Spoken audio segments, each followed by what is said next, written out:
Hello, everyone, and welcome to tonight's episode of Infinite Horizon.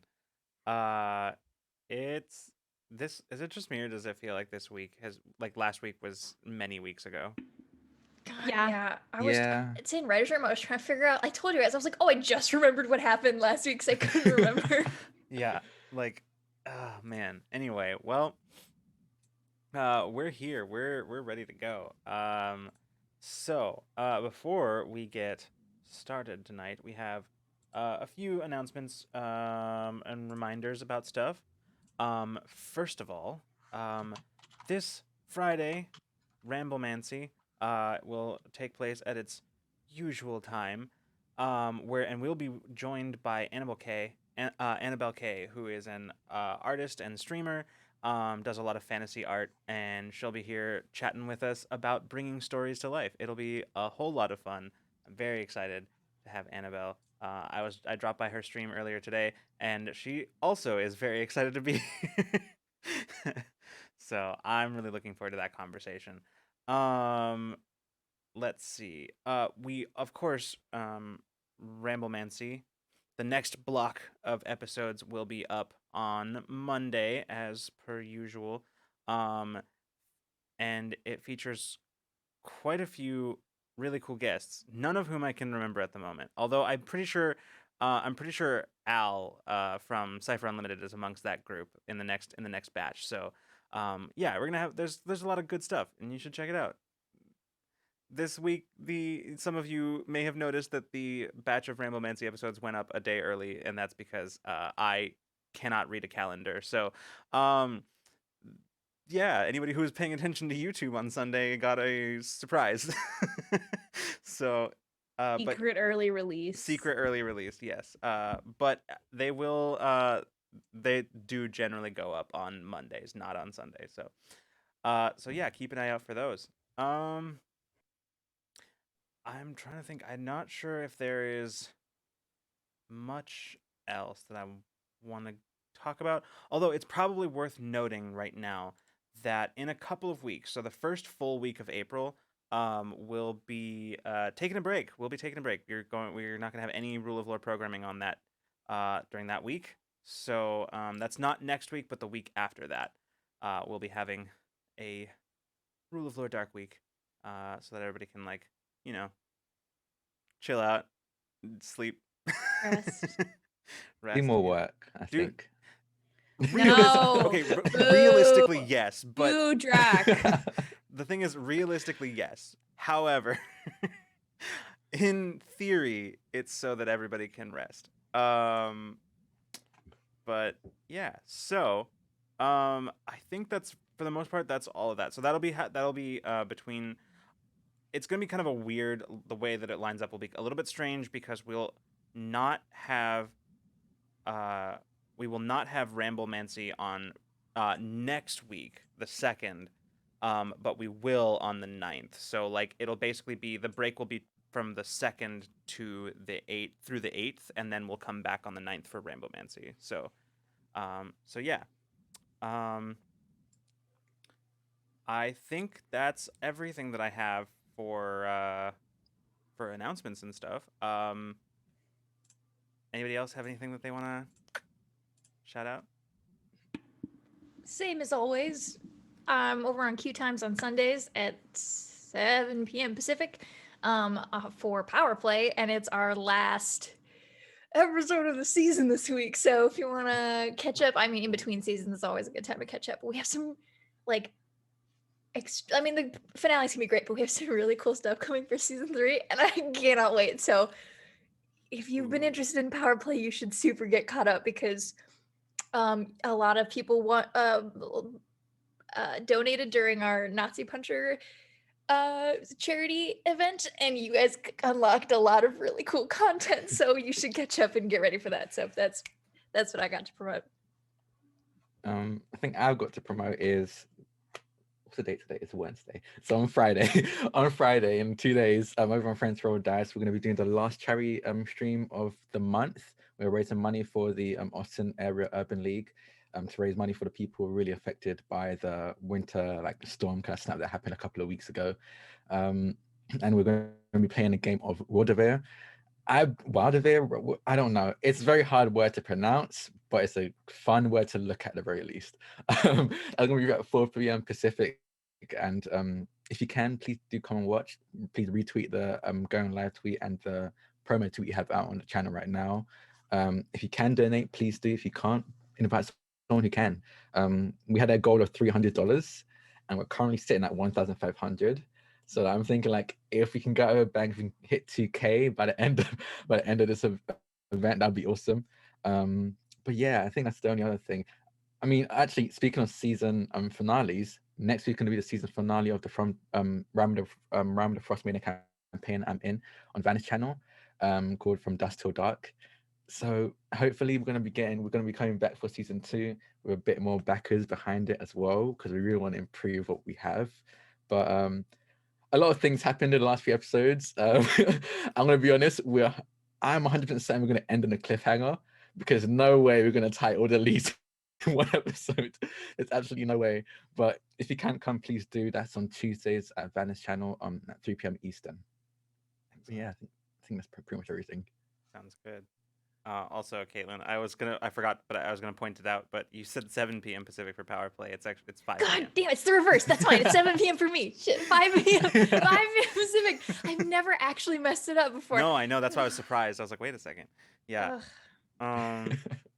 Well, I need to wallow now. Yeah. I should go to the title sequence. It's fine, Caitlin. You're Time bests saying us you're a all genius. You have a sometimes. big brain. My All right. brain is huge and I'm sexy as hell. There you go. With that, let's start tonight's episode.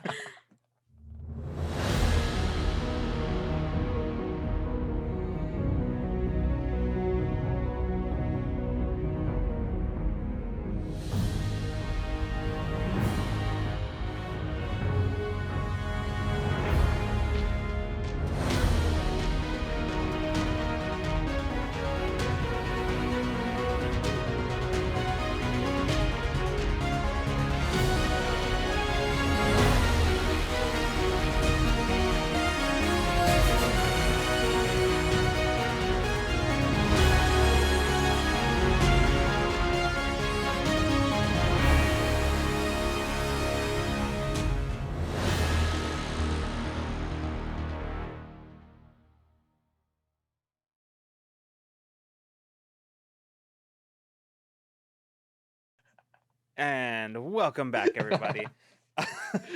Don't mind. Nothing going on here. Nothing going on at all. No, certainly no behind the scenes shenanigans. Also, I realized I should have jumped us back into the recap screen, and I definitely didn't do that. So let me do that now. Guess we won't know what happened. Yeah, we'll just We don't know. we're doing it live. All right. So, previously on Infinite Horizon, while Peach, Bina, and Mason greeted new arrivals to the Resistance base, Taeyeon took some time to test his new teleportation abilities. Despite some initial mishaps, Taeyeon was able to teleport safely within the base. Afterwards, Taeyeon bumped into Vix, who let slip that the Peach doppelganger was physically present at the base. Concerned that the presence of two Peaches from different timelines might be dangerous, Taeyeon decided to investigate.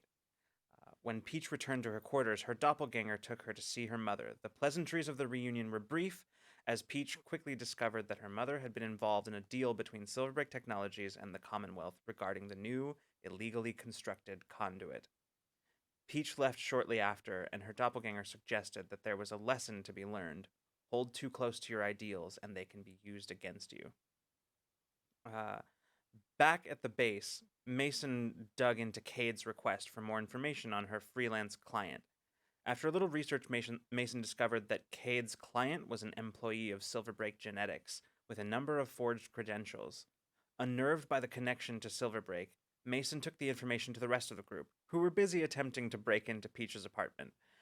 Unable to catch Peach's doppelganger, the crew waited for her return and decided to follow up on Mason's leads into Cade's case in hopes of hunting down more information about Silverbreak's current operations. And I believe that is where we left off. I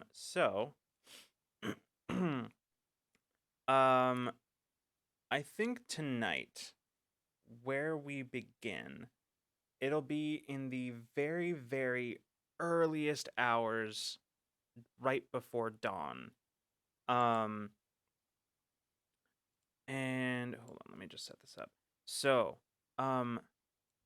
the light from the nebula outside glistens and glitters across the snowy hills and mountainsides, as Mason, you find yourself high in the air above the resistance base, just floating. Oops, hold on. Floating high in the air above the resistance base, watching the horizon for the earliest rays of the sun. Thinking on what is coming, your return to your home world, the place where you grew up, the place where until you were abducted, you had lived, eking out a living as a private investigator. Your home world of Krenaii in the Ascendancy.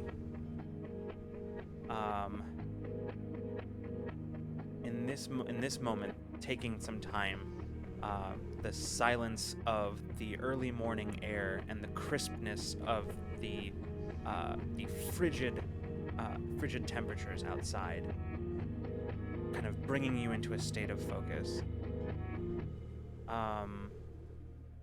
In these earliest moments of the day, before everything starts moving again, you find a sense of stillness. How's Mason feeling? Boy, a lot. He's feeling a lot. He's going back to his home planet. He wasn't intending to go back, or wasn't really giving it thought on how he would go back, or if he'd ever go back. And so now he really is going. So he's just kind of focusing on that and getting ready mentally. Yeah. As you kind of find yourself thinking through a lot of the implications of what's coming next, thinking about your experiences on Krenaii, your time growing up there, the things, all the memories and the ones that you wish weren't.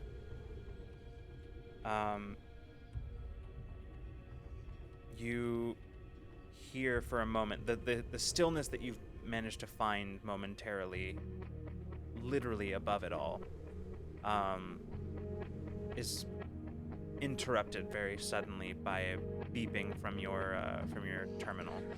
And as you look down, you can see that there is an alert on your terminal. Basically, it's letting you know that it is time basically to gather. Mason just types, "On my way."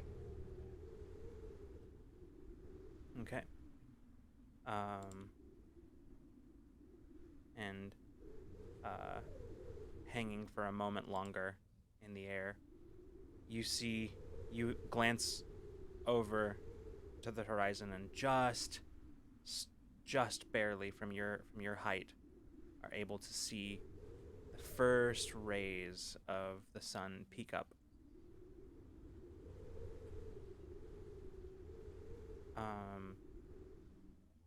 So we will go ahead and cut to we'll go ahead and cut to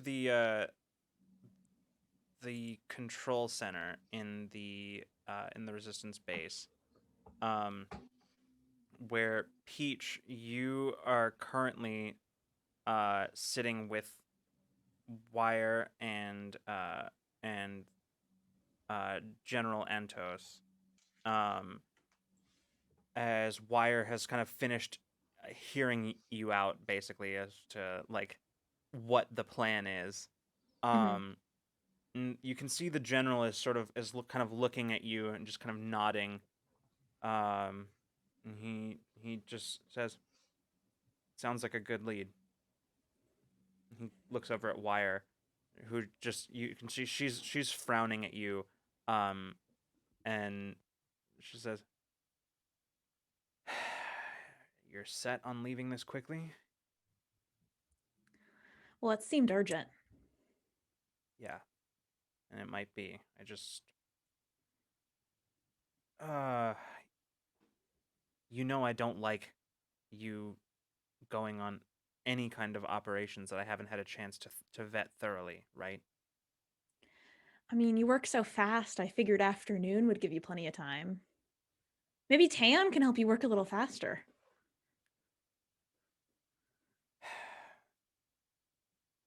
It's a few days to Krenaii. I can try to pull something together and send it to you on your way. Thanks. And you're sure about this? Well, Mason seems sure, so I'm sure. Right. Well, from what I have been able to pull up so far on this Dr. Amrin, it seems like somebody like her wouldn't be placed as some sort of meaningless attaché in a place like Silverbreak Genetics. There's a really good chance she'll have something to tell us. Good. Just be careful. Whatever she's up to, it's unlikely that she's there alone. Well, good thing we're not going alone. All right, I'll get started putting this, filing this all and starting to any checks. Wire, I have total faith in your abilities. That would mean a lot more if I wasn't about 90% sure that you aren't just flattering me to just, so that I'll get off your back. Well, can it be both? She just stands up and looks at the general and just says, "And you don't have any objections to this?" He looks over at her and just, like you said, promising lead. We need intel.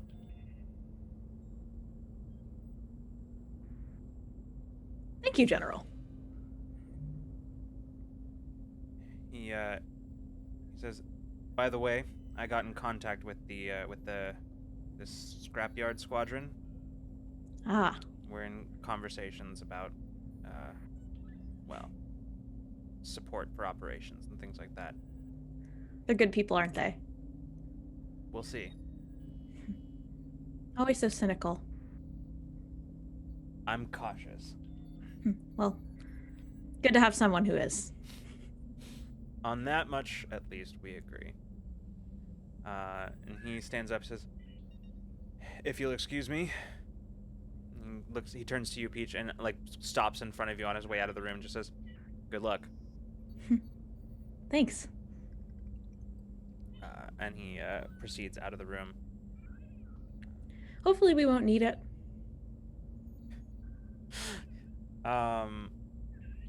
Wire just sort of muttering under her breath, just like to herself as she's just sort of fingers flying across the virtual displays. As she's looking over, she glances over at you and she says,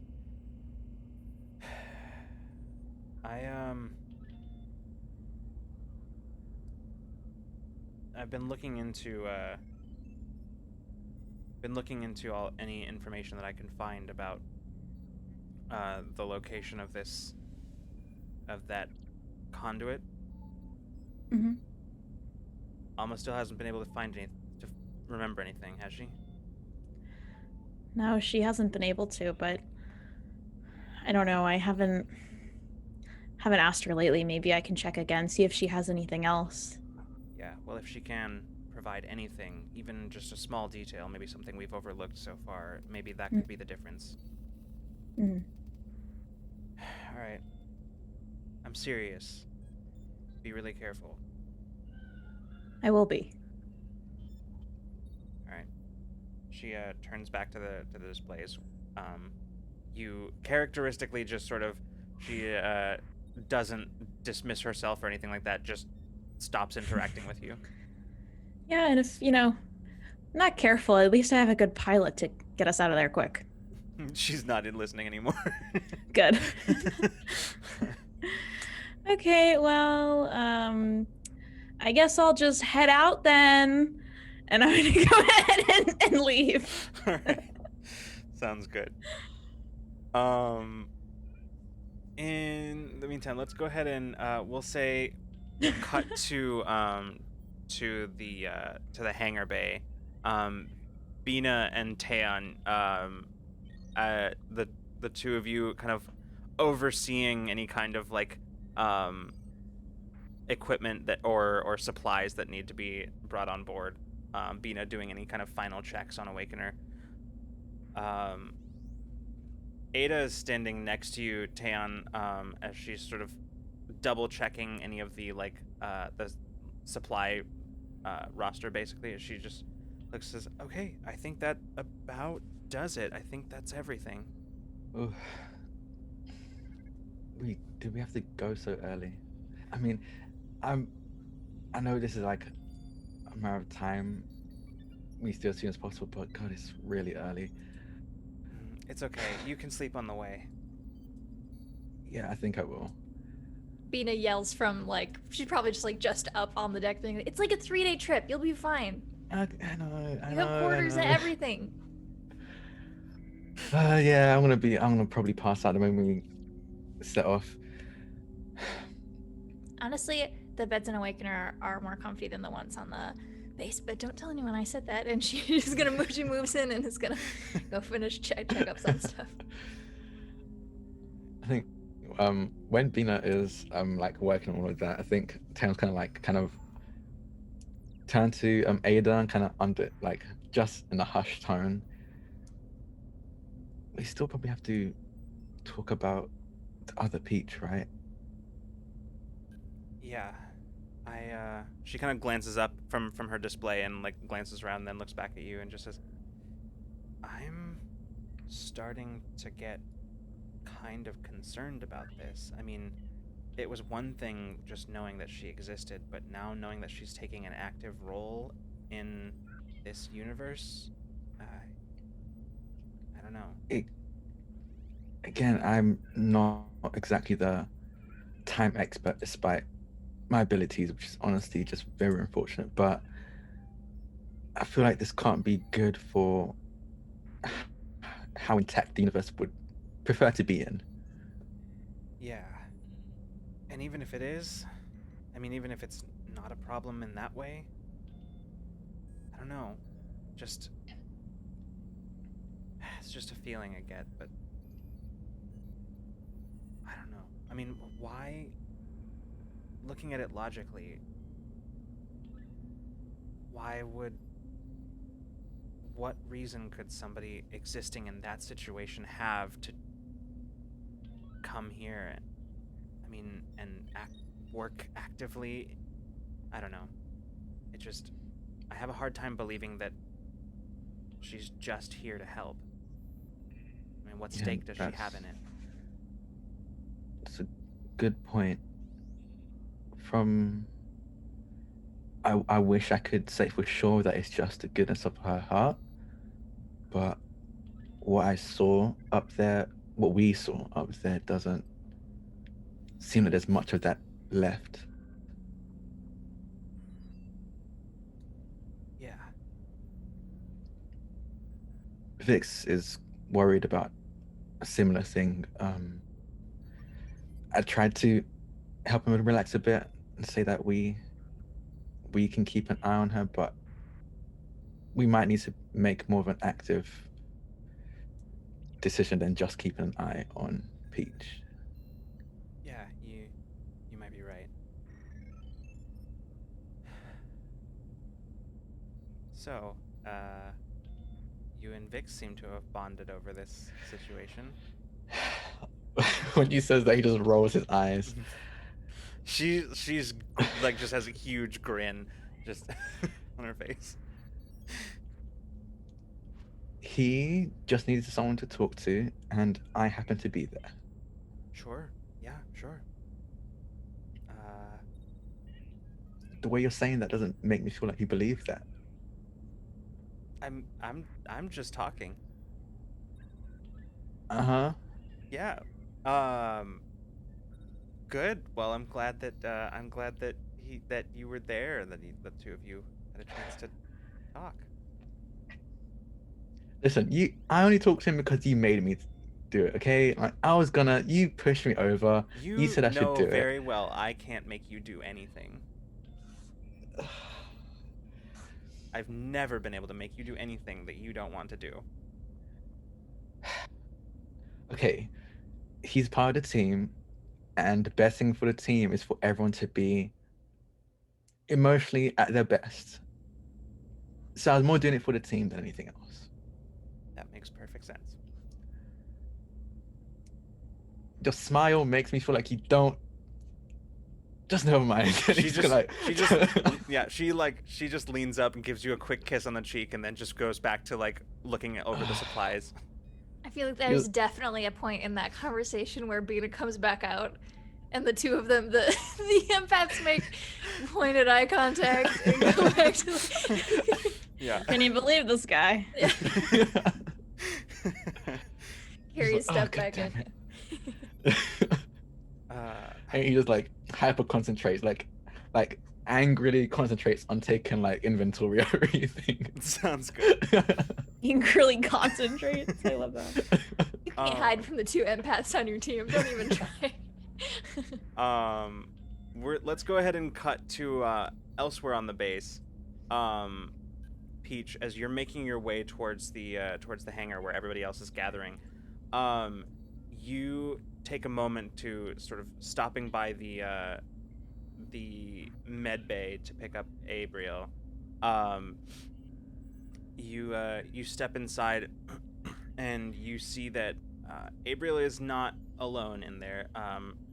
Currently she is you can see that she's moving around the med bay, just sort of packing things up, packing up supplies and things like that into her medical bag. And she glances over and says, "I'll be with you in a second. Just picking up a few last minute things." And you glance over at the other occupant of the room, and you see Liaralai, Abriel's sister, who is just kind of like leaning up against Abriel's desk. And she looks over and says, "Well, it's good to see you.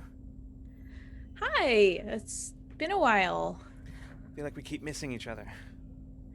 Yeah. And I'm leaving right now, actually. Yes, so I've heard. She kind of glances over where her sister is like packing things up. She says, actually wanted to talk with you about that. And she stands up and says, and kind of like pulls you a little bit away from where Abriel is. She just says, I mean, I know things are difficult. I can't help but feel like maybe we missed our moment.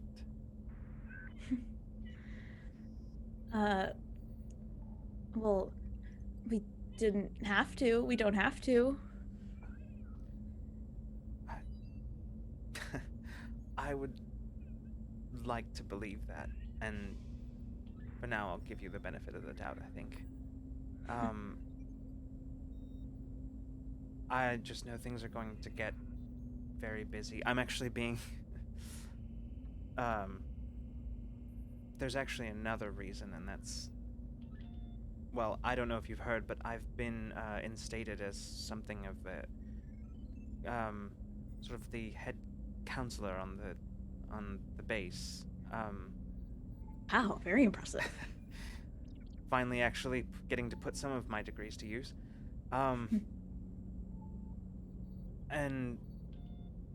I don't know, I think it could be something of a conflict of interests if it comes to that. Having a personal relationship with a potential patient, so to speak. Well, I mean, I'm a little busy. I don't really have time to come in a professional way, but I can come in a personal visit. That's actually exactly what I'm talking about. I think the other one is much more important, frankly.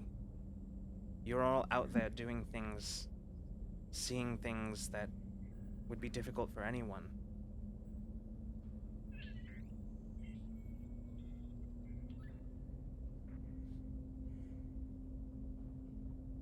Believe me,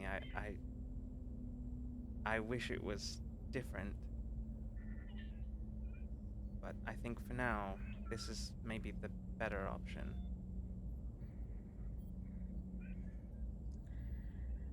Ah, okay, I see. I'm sorry. Really.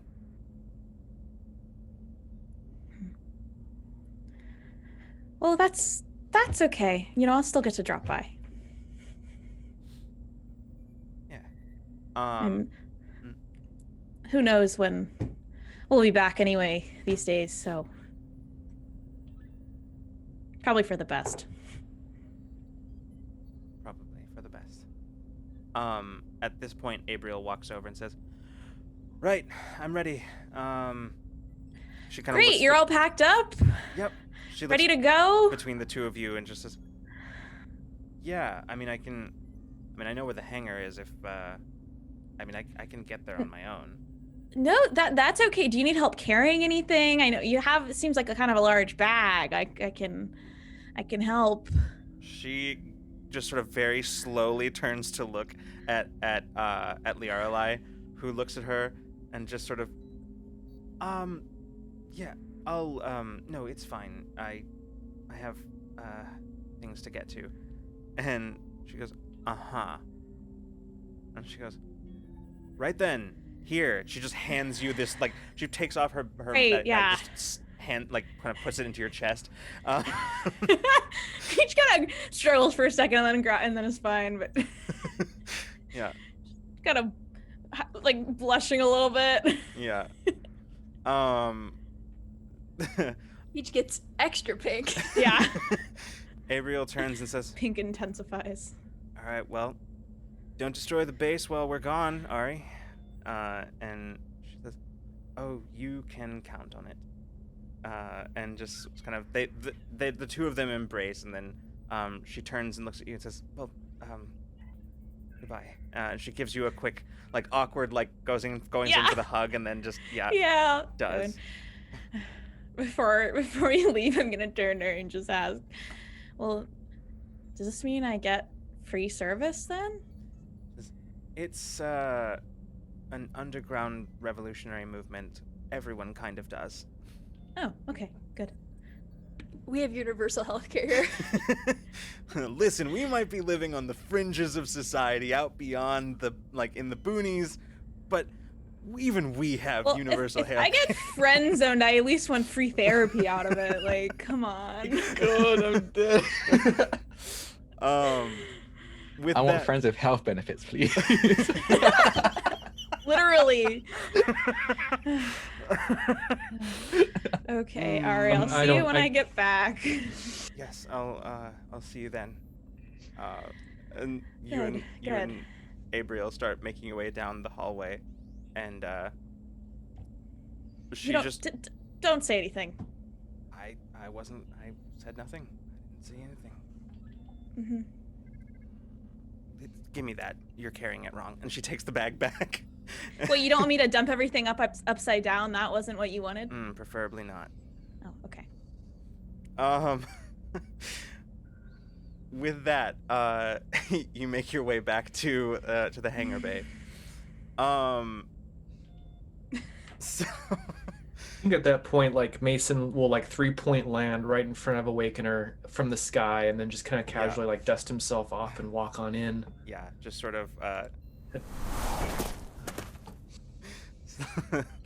landing it. down. Yeah.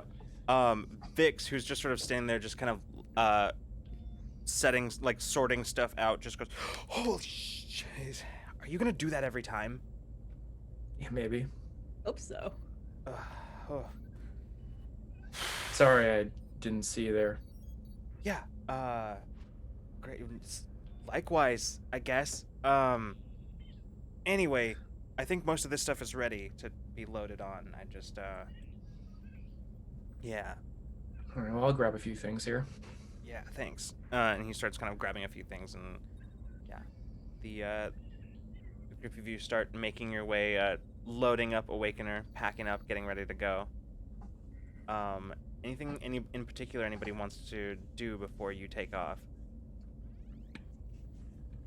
I want to have gotten my shopping list Hmm. from Brewer. Is that the name? Yeah. Why is that? That was okay. I was Yeah, like, yeah. I second guessed it immediately after I said it. Yeah, from my Yeah. engineering teams. Yeah. Bina, as you're sort of kind of making a few last minute adjustments and additions to the list with Brewer, you glance over and you see now dressed in like kind of the like standard tech uniform of the base's maintenance crew. You see Casimir walking towards you. And Brewer goes, all right, yeah, it looks good. I think you're ready to go. Cool. Okay. I'll get as much as we can. I don't know what's gonna be available, but we'll try. Sure. We'll get the base looking good and fresh. Yeah, we're getting there. See you in a few. Yeah, good luck. And he walks off, and Casimir, turn who's to kind Casimir. of he's kind of standing there, just sort of waiting, kind of rocking on his heels a little bit. Saying, How's the first day on the job? "Oh, that's great. I've been tuning shuttle engines. Not the most exciting, but hey." It certainly isn't Station 23. But No, it is we're not. getting there. I have a shopping list. You hold up. Got some stuff to. We're hopefully gonna get back. The drill fell apart. Wasn't Really? great. Huh. Yeah. Yeah. This But we is, got it. I brought a drill back. This Oh, is that's my good. new job. That's good. It's very exciting. Hey, listen. I mean, I see you're getting ready to leave. Mhm. I was thinking, did you wanna? I figured you might wanna load up your girl. Yes, absolutely. Caitlin is assuming we already did that, but yes, we will do this right now. Yeah. You walk with Casimir over to kind of to like kind of one of the obscure corners of the hangar, where you can see Euphoria has been sort of set aside, and actually, because I don't think it's happened yet. Caitlin, do you want to describe your pulse spike? Okay. I think I got to describe her once before, but that was a long time ago. So it's kind of like it's very, very like narrow, like a very narrow craft, and very, very slim at the front, and it kind of widens out near the back in sort of like a wedge shape, and it's got like kind of like from like the back, it's like wide and flat, and it's got like you can see the 3 engines in the back, or the 3 like propellant in the back. But I think it has it probably has the camo tech on it right now, because it's not. I don't think she's ever turned it off. Like normally when she's not flying as Euphoria, it's got like, so it looks like a grungy little like bike, but Yeah. like if she were to turn it on, it looks a lot more sleek. Okay. Yeah. You as you approach, Casimir says, "It's like I said. I did my best to keep it tuned. I mean, I could never do the job that you do, but You are my hero, Casimir." She's gonna give him like a side hug too, like from while they're standing there looking at it. Hey, all right. Yeah.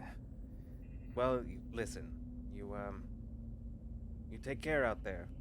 I mean, Well, if even half of the things I've been hearing about what you and your new friends do is true, it sounds like you got your hands full. Yeah, we do a lot of things. All the time, pretty much. So Yeah. Well, I don't know if I'll get the chance to race her. She kind of like pats her hands on it, and there's like a little bit of like a like a light distortion when she like pats on it a little bit. But maybe she'll come in handy. yeah, hopefully. Well,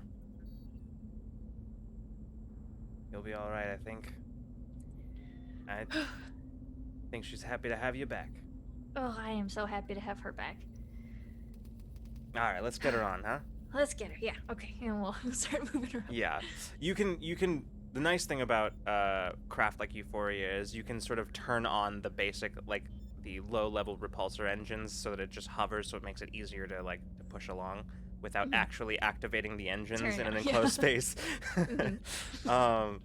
But yeah, so you can do that, and you between the two of you, it's easy enough to move her to the cargo elevator. And you see Alma is standing there waiting, watching the two of you approach. And Pushing with 3 hands. Yeah. Like one rock. yeah, you make your way over there, and Alma goes, "Wow, this is her, huh? This is the This is Euphoria. Well, Euphoria in disguise, but I'll turn off the camo tech for you later. yeah. It's fun. All right, let's get her on board." And Casimir says, he's kind of like looking up at Awakener and just saying, "I'd love to get into the guts of one of those one day." When we get back, you are on the top of my list. I'm for gonna hold you overhaul to teams. that. I'm gonna hold you You to that. Yeah? should. All right. Hey, like I said, take care. All right. You too. And he kind of like just sort of in that way that he has, very kind of like awkwardly, just sort of pats you on the shoulder and No, no, he gets a hug. He Yeah. can't get away with that. he goes, yeah. You Yeah. help them kick all these ships into gear.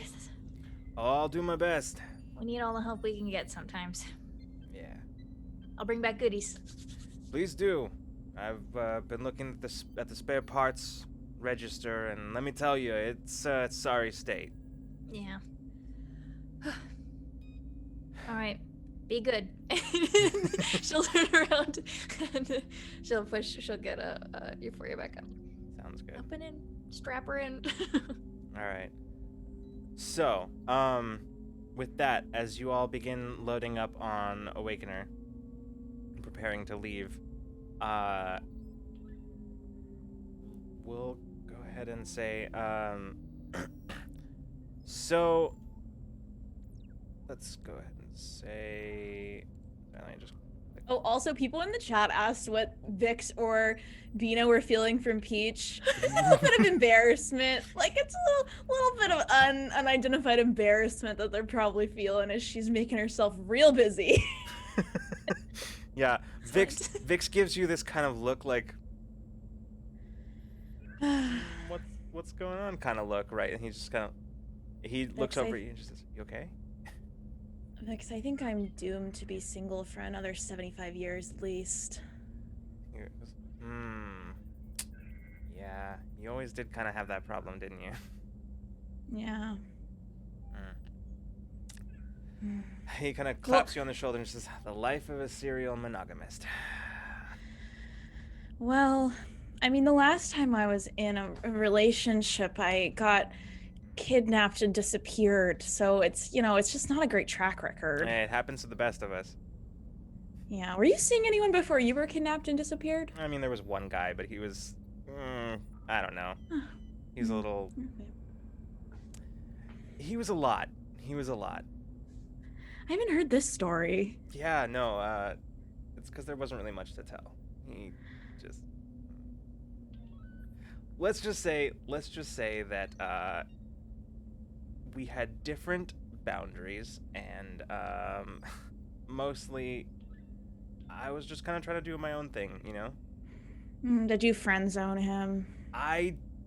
Maybe a little bit. I didn't, Mm. I mean, Well, been on the receiving end of that one. I mean, in fairness, I also was, abducted and experimented on, so Yeah, it does kind of put a wrench in the whole romance yeah, thing. just a little bit. Yeah. Oh well. Well, good thing we have too much work to do anyway. Yeah, that sounds really healthy. And he just kind of claps you on the shoulder and just, let's go. Yeah. Um, Into Awakener. and with that, Awakener just once again lifts off and makes her way out of the atmosphere.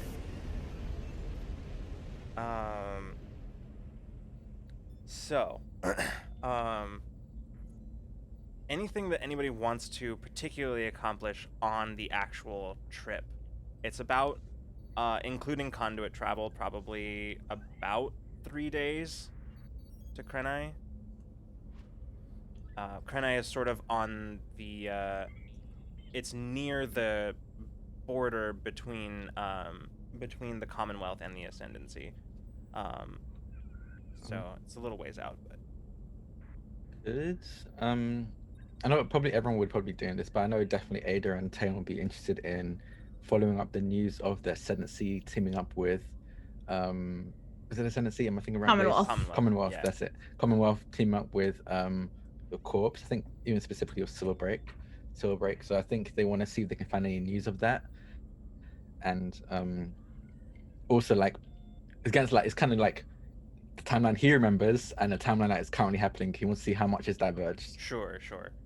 I'm gonna say that it's gonna be, it's pretty hard to find anything specific divergences, because there's a lot of little changes here and there, things that are like, oh, there's like news in this timeline of, rumors of high-level officials with the Commonwealth meeting with executives of Silverbreak, for unspecified reasons, that don't exist in the timeline that you know. Just little things like that. It's hard to say how much of that is directly related and how much of it might be due to something else. But for the most part, no, there's not really much you can find on it. Okay. Yeah, so I think he's like, he just, even though he's like, he knows there's nothing else, he's like, if I keep looking at it, maybe I'll know something, kind of thing. Yeah. Let's see. Mason, I will say that as soon as you kind of send a quick ping to Cade to let her know that you're on your way, she sends back basically like an address for her apartment on Krenaii for once you're there. Just letting you know basically like where you can find her. I let her know that that it's the whole crew, Yeah. not just. And I'd probably ask her what it's looking like over there, and also follow up anything she gives me like news wise, like just kind of look up Krenai's current events to see how it's doing. Okay. If there's anything significant or crazy to be looking out for. She responds with just sort of like an acknowledgement about the crew. She says, "The more the merrier," basically, and then says, "Yeah, I'll send you some info once I get back from the decommissioning yard." Thank you. So, yes. Muted. At some point when we're in just like autopilot, like I can just set a course and go. Yep. I think Vina absolutely wants to hang out with Euphoria. Like, we have 3 days and she's just chilling. She's gonna do like her own little like micro adjustment. Like, she trusts Casimir, but also this is her baby who she Right. has not seen in a very long time. So you get down there and you see Jade is tinkering with the hovercraft, but you see as you approach, he like keeps throwing sidelong glances at Euphoria. he's like messing with the he's tinkering. He's like basically like elbows deep in the hovercraft's engine, but he's like every once in a while just sort of goes back. Vina's gonna go and like set up, like, gonna pretend that she just for a second is gonna like pretend like she's gonna like make a show of like setting out like tools, and she's like getting stuff set up around it, and then eventually she's just gonna be like, okay, come on over here, like call him over to come hang out while she like Wait, gets really? into it.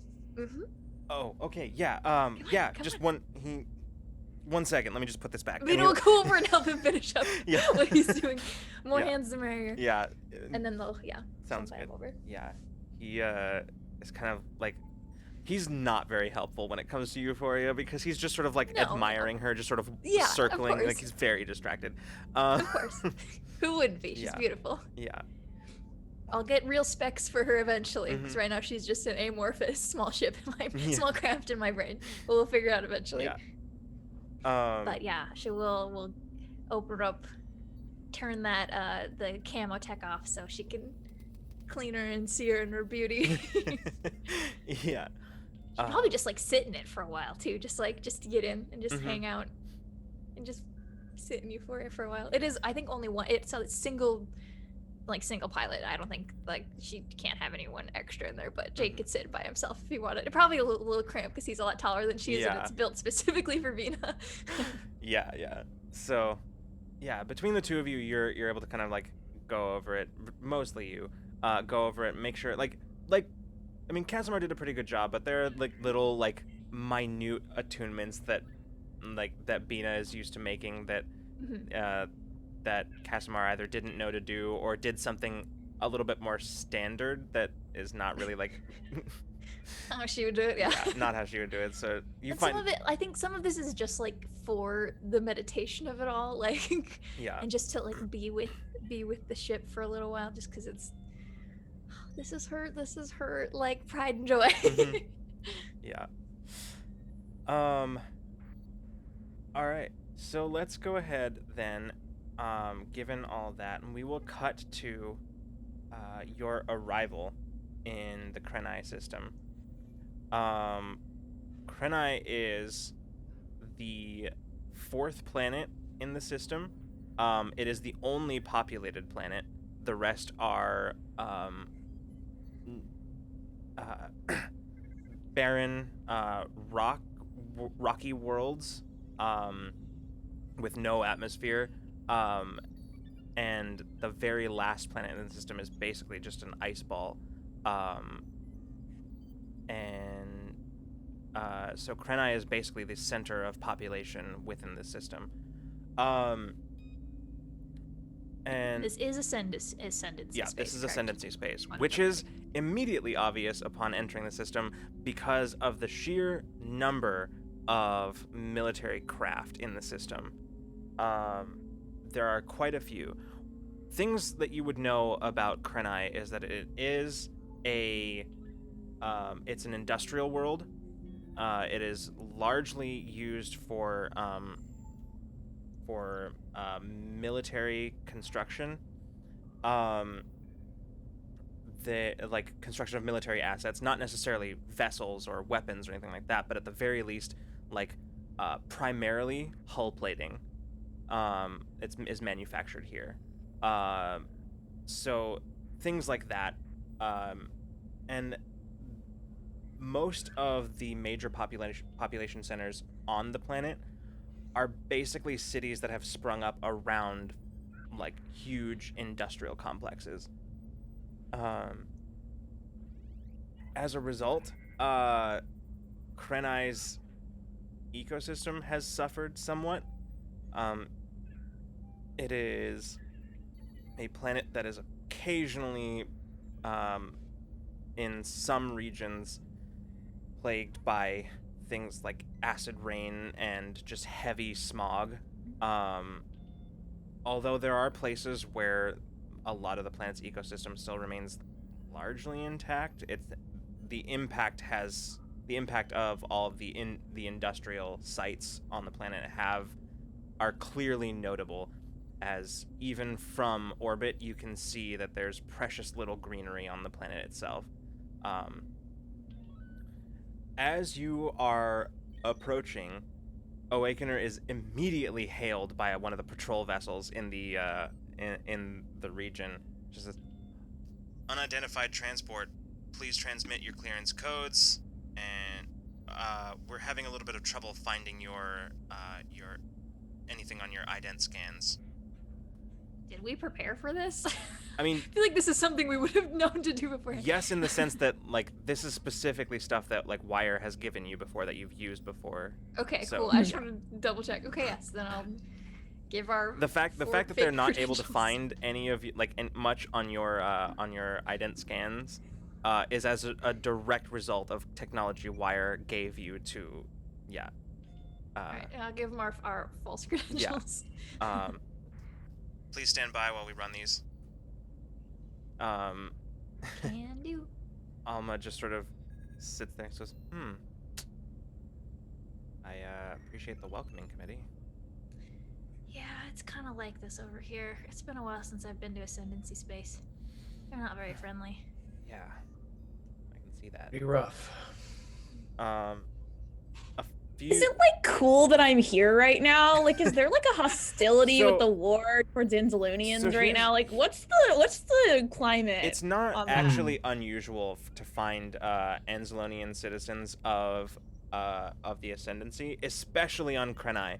Krenaii is Okay, a world. okay. Krenaii is a world that that was occupied by the Ascendancy back during the war. Yeah. And basically, like, never changed hands at the end of it. Basically, like during the negotiations that ended the war, Krenaii was like the Ascendancy was allowed to keep Krenaii. So a lot of not many people were actually able to leave during that time, which means that there are plenty of Anzalonian families. Like, there's a significant population of Anzalonians and other Commonwealth species that still live on Krenaii as Okay, cool. Good as to know. I was Ascendancy just citizens, checking on basically. that one. Yeah. So it's especially here, it is not that unusual. Okay, cool. A few minutes go by, and you eventually just get a response. All right, you are clear to land. Please follow the landing instructions exactly. Ugh. The communication cuts out without any further Yeah. acknowledgement. I guess they don't waste Oh. time with small talk. They really don't. All right. So Lucky for them, I'm an excellent pilot. Beautiful. Follow the instructions Yeah. to the T. all right. So Through the smog. yeah, Home sweet home. you make your way down into the atmosphere. It is a relatively clear day on Krenaii, which in the city that you're making your way into, mostly means that the smog it's only light smog today. As you fly over, you can see a sprawling expanse of an enormous metropolis. Nothing like what you, Peach, are used to seeing in the Commonwealth. The city itself, not made of the bright shining metals and that Anzalonians tend to prefer for their construction. The very layout of their cities as aesthetic as the buildings themselves. Here, you would be hard pressed to say that this city was designed on purpose.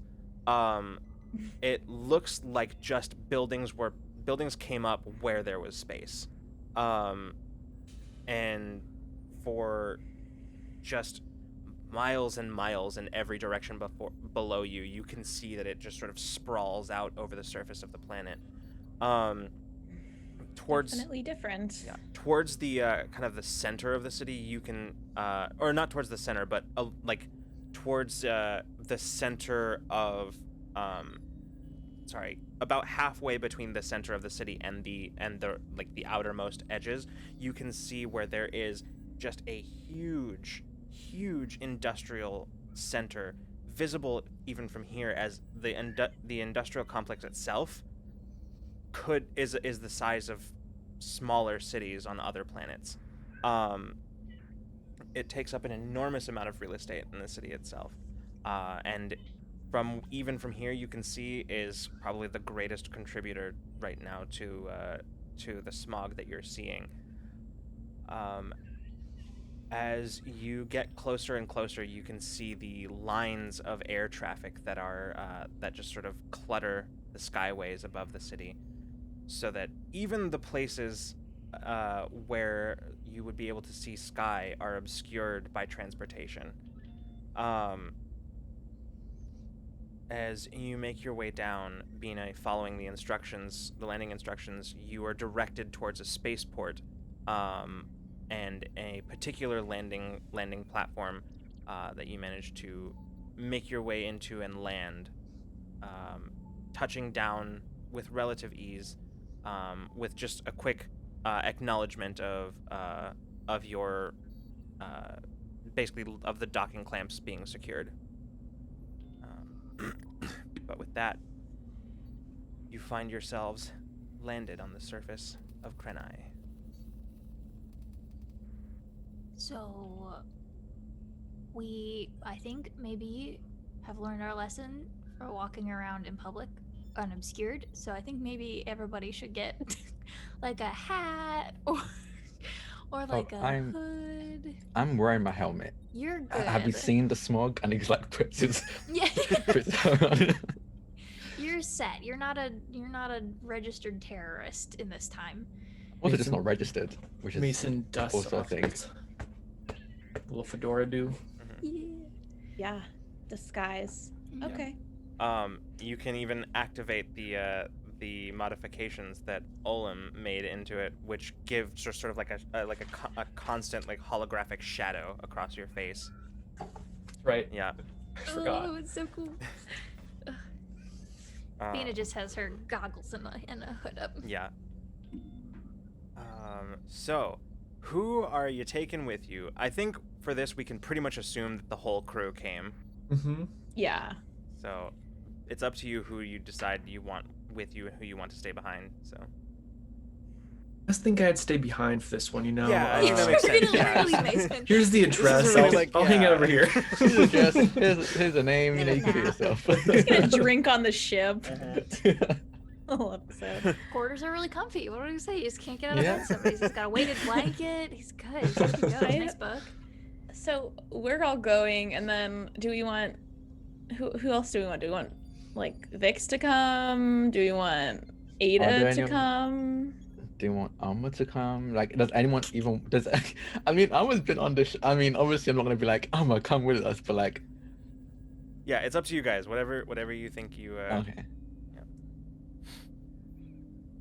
Well, okay. Well, do we know exactly what we're here for? Is it just like an quote unquote interrogation to get information out of this person, or is there something more to it? Because if it's just interrogation, I feel like we probably wouldn't think So- we needed anyone else. Here's some stuff. So Cade has not been very specific as to the job Yeah, that she was hired. we're meeting with Yeah. her to kind of Yeah. get the Yeah. information. Yeah. Okay. Another interesting thing is, Mason, that Cade never sent you the information she said she was going to. So you don't really have any clear idea of what's going on Krenaii right now. I mean, I suppose you could have looked it up yourself if you really wanted to, but but Cade never sent you the stuff that she said she was going to. That's odd. Hmm. Dysfunction. She forgot. Sorry. She put it off and then did it. I hope. Listen, it's more common than you think. ADHD, I get it. Yeah, you know. Sometimes you're like, yes, I need to send that email, and then immediately forget. Yeah, exactly. Maybe it was too risky to send over message. True. Perhaps we go with a small group now, figure out the details, and then gather up more. I think that sounds good. All right. Yeah. I mean, we can also just ask. Yeah, I was gonna say because there might be people who particularly don't want to leave the ship. Like that's also like we want. Like I know last time, like when we were on Sulan, Alma had a lot of trouble being out in public, and that was real. This is a big city, so like, or if there's anyone else who's like, yeah, this sounds like it sucks. Like I don't want to bring someone against their will. Like, Yeah. Yeah. I'll tell you basically right now that that you're correct about Alma. She's Yeah. very nervous about being in the city. Ada is much more interested in sticking around behind and like trying to like, you know, play around with the spaceport security systems, just in love that case. for her. Just in Yeah. case. Yeah, like basically, yeah,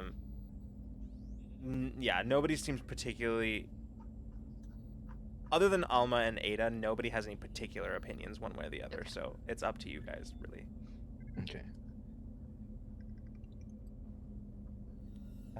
But if you'd rather just I go mean- just the group, it's up to you. Yeah. Worst case scenario, I think Mason's onto it. I think we should just have a small group. Yeah. First. We can always Um, call for backup if we need it. Yeah. Or we Also, can I give can like a teleport. location ping to like the people to Awakener, like, hey, here we are. Like, and if something goes wrong, you'll know where we are immediately, type of a thing. Absolutely. That's what I was Also, I can thinking. teleport. I can, Oh. which is Yeah. really cool. We're Yeah, good. Let's I so keep forgetting that one. I'm never gonna forget. It's been a lot of fun. Can you do it now just to make sure you still can? Yeah, sure. I'm just gonna teleport. He's gonna teleport to his Ah. quarters and Cool. Good. and reappear with like a pillow from his quarters. Whoa. I'm glad you brought proof. Yeah, Ada reaches Yeah, no, I up. just want to make sure. Ada reaches up and grabs the pillow from you and sticks it behind her in the seat in the cockpit and just Okay. leans back, and then just goes right back. Doesn't say a word, just goes right back to coding. He doesn't even acknowledge. He's like, yeah, Legend. sure. Like, It's almost like he literally knew. what I'm doing right now in real life. I love it. Okay. Has everybody had dinner, afternoon snacks before we go? Yes. That didn't sound convincing. I had a granola bar. Yeah, that's what I'm eating right now. Okay, grab protein bars. Let's go. Okay, Vita was like, I definitely I'm not eating this. She will run and grab food for everybody. So far, Gotta stay hydrated and proteined up. Let's do it. so far this Let's go. episode, we've got ethical practices behind counseling and encouragement of counseling, and we've had reminders to eat and stay healthy. So This is a And self-care Hydrate in chat. episode. Remember to hydrate. Validating executive Yep. dysfunction. Like we're Exactly. great. yeah, absolutely. But chat, make sure you drink some water. Make sure you stretch your legs. Make sure you keep yourself healthy. It's okay. Forgive yourself for not sending that email. Like, Right. Oh, absolutely. That's. Ooh. you Anyway, can do it in the morning. It's fine. It's so real. God damn it. anyway, let's go ahead and say Yeah, then, more or as less. the group, the four of you disembark from the ship. Let's go investigate or whatever. Yeah. You all make your way out into the streets of Krenaii, and immediately you're greeted by just sort of the cacophony of city life. It's just overwhelming. I mean, there's just people everywhere you look, just moving through the city. It's just a tumultuous mass of just beings living their lives in the Ascendancy.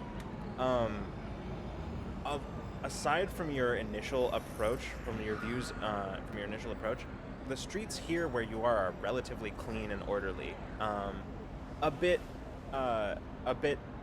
sort of Spartan in its aesthetics, but it's nice at least. The buildings all sort of kind of uniform and rectangular, just very blocky in shape. Not a whole lot of emphasis placed on aesthetic when it came to the design of a lot of the buildings. Can we pull up like on someone's terminal, like whatever, like Yahoo News, like whatever the like what's going on in Krenaii, like Yeah. because we didn't hear back from Cade. Yeah, sure. It's like a quick local news. Like, There's a lot of stuff that's like mostly like the stuff that isn't just sort of local news that you don't really have context for is things like just production has increased with the war efforts going on and like that kind of stuff, contributing to an increased emissions of pollution and things like that are being addressed by a council of by a committee that is sort of dedicated to try to keep some of those emissions down. It's all pretty mundane, like a lot of the stuff that you're seeing. There's nothing particularly noteworthy. But yeah. So, Mason, you kind of glance around familiar streets. Familiar actually more in your more recent life, as this is not a part of town that younger you would have seen. More so recently with your private investigation. Ooh, so I know this place like the back of my hand. Yeah. Wait, let me just check. Okay, yes. Is this where, like, from Prologue, Mason, like, where his apartment was? Not quite, but it's kind of in the same area of the city. That's something I definitely would have asked as we're walking. I'd have been like, so is this near where you're from, or like, did you live around here? Some miles that way. Train. Cool. Air conditioned, can you believe it? I would hope so. Kind of looking around, just trying to plot the safest course. Yeah. Not far from where the spaceport is, there's a rail station that you can use to get to Cade's apartment. Oh, not to the apartment, but to the neighborhood where her apartment is. Perfect. Yeah, so you all make your way over that way. Largely avoiding any kind of real notice. Honestly, out of all of you, the one attracting the most notice is Taeon, in his sort of full Kemathi environment suit. Just generally speaking, Kemathi aren't known for just sort of being out in the streets and around in the crowds and whatever. Generally tending to prefer to either be in groups of other Kemoth and or tend to prefer being in areas of either construction or of where there's technology to be studied, and so basically you'll get a couple of like double takes as you walk by, and but for the most part the crowd is varied enough that none of you really attract any particular attention. Good, because Peach is just probably wearing like sunglasses and like a hood. Like, it's not the best described. Like, her hair is maybe hidden. Like. But yeah, so you at that moment as you approach the platform, the rail arrives, and the doors just slide open. People exit, and several kind of get on as well. And as you board, you kind of are found sort of in a crush of people on this kind of somewhat dingy public transportation. Is it free public transport? It is. Ooh. Yep. God, I wish that were me. But with that, you find yourselves suddenly thrust forward up above the city on the rail, moving over several neighborhoods. And as you're looking out, you get a better look of the area that you're in, which is sort of, so the city, in spite of the fact that there aren't too many like skyscrapers per se, you can tell that the city is definitely multi-level. Like, you can tell where there are places, some like the streets that you were just walking are high up above other streets down below, where there are much squatter buildings. That Mason, you would recognize these as being primarily residential. Some of the buildings that are private residences that are provided to citizens of all citizens of the Ascendancy by the state, essentially. The Ascendancy is an interesting place in that, for the most part, people's basic needs are taken care of.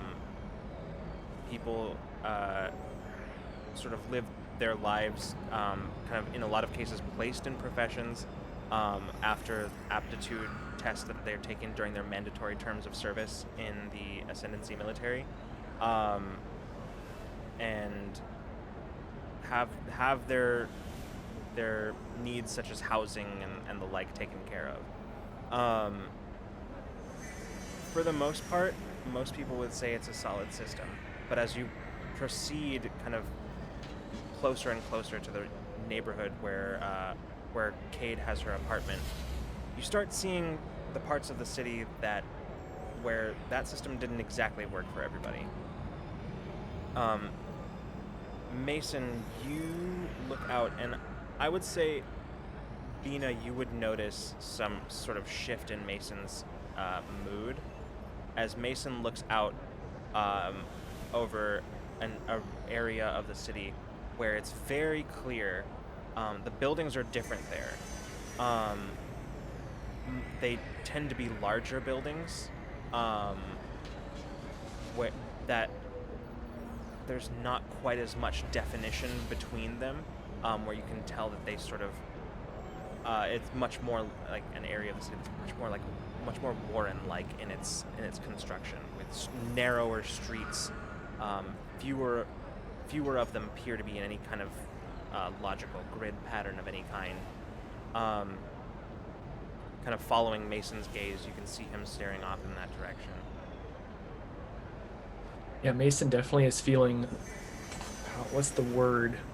I'm gonna use nostalgia, but I don't know if that's a word because there's a lot of different emotions. Melancholy. And so like this is the spot. This is closer to Mason's actual like childhood home. So yeah, you're gonna get a lot of reading off of him. Yeah, just sort of a deluge of emotions that sort of kaleidoscope through Mason. You know, Then well, real- like with the motion of the like train, we'll kind of like bump shoulders with him like once or twice. I don't say anything, but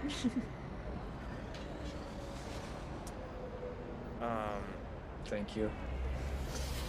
Before too long, you find yourselves stepping out into an area that you find yourself stepping out into an area that's much less crowded than the one that you first arrived in. As you kind of step off the rail, it's definitely not as nice of an area of the city. And looking around, you can see what are very clearly just sort of apartment complexes. Also, for the most part, state provided. However, Mason, you would be aware that only some of these are that variety. The others are they are much more like where you were staying when you first before you were launched into this particular part of your life, Right. where these are apartments that are owned by individuals, and are rented to those who under the by the estimation of the state, have forfeited their rights to the state housing. And you can tell there's a distinct difference. To you, it's very obvious, like visually. To everybody else, maybe not quite as obvious the difference between them. But Mason, checking the address, you see the nearest apartment complex to where you are is where Cade's apartment is. I know has been a long time since I've been here, but over a year. It feels like a lot longer. We're here.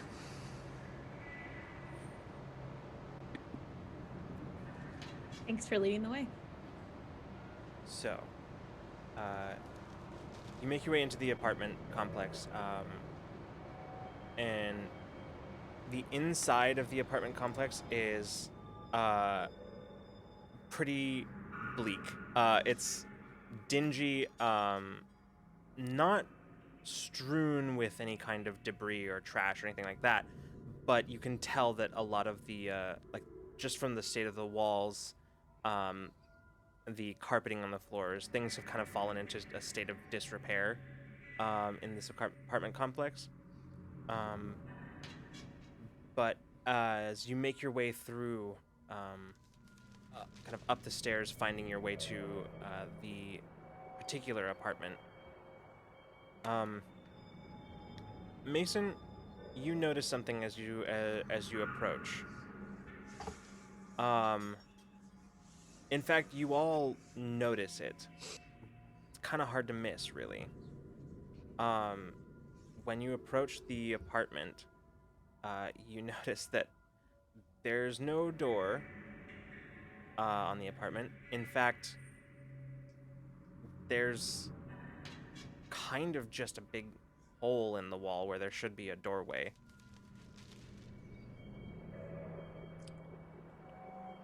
Does it is it feeling like dangerous? Do I have a danger sense going on? I don't have danger sense, but I do have a Wait, I'm going I to have danger sense. I mean, there's a hole in the doorway. I'm sensing some Well, danger. maybe, I guess. I'm just gonna Hang on. yeah, is there some danger to be sensed? Is Mason's gut, does anyone else feeling?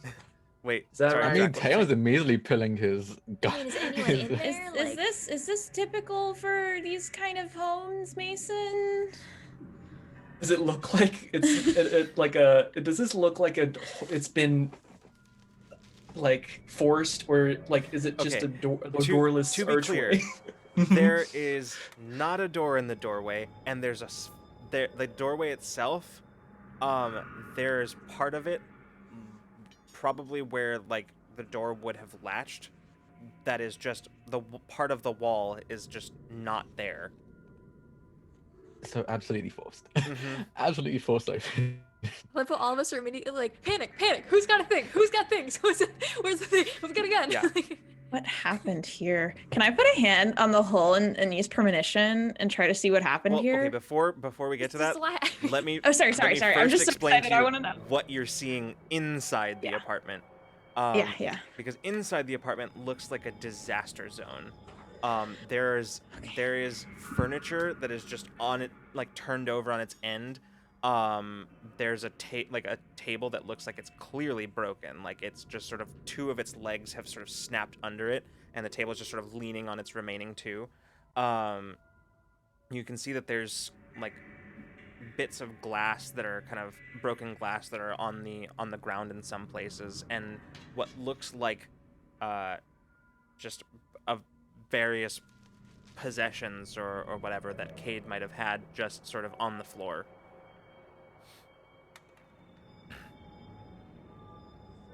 Shit.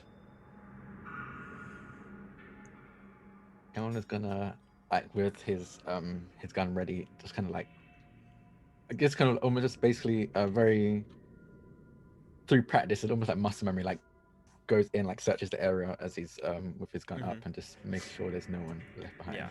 Nice. Mason's gonna follow suit, kind of fall into his regulator training a little bit. Brain. Is there anyone in this room? You can sense people nearby, but from what you're kind of directionally, they seem like they're probably people in other apartments nearby. In this apartment itself, I mean, without knowing its exact layout, it does, but no, probably not. Cool. Mason, when was the last message you got from Cade? Mason's gonna check. I think it was like yesterday. No, it was like 3 days ago. or it was 3 days ago. Trip was 3 days long.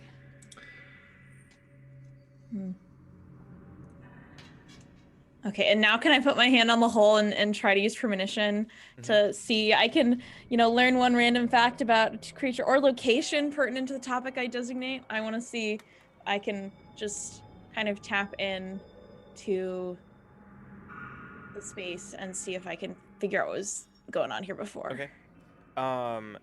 You kind of see a moment, almost like an overlaid image over the actual place, where you can see the kind of ghostly image of the door intact there. You see as it opens, you catch sort of an image of Cade walking through it as it closes behind her, and the door barely closes before it suddenly is just, you watch as it just suddenly blown open.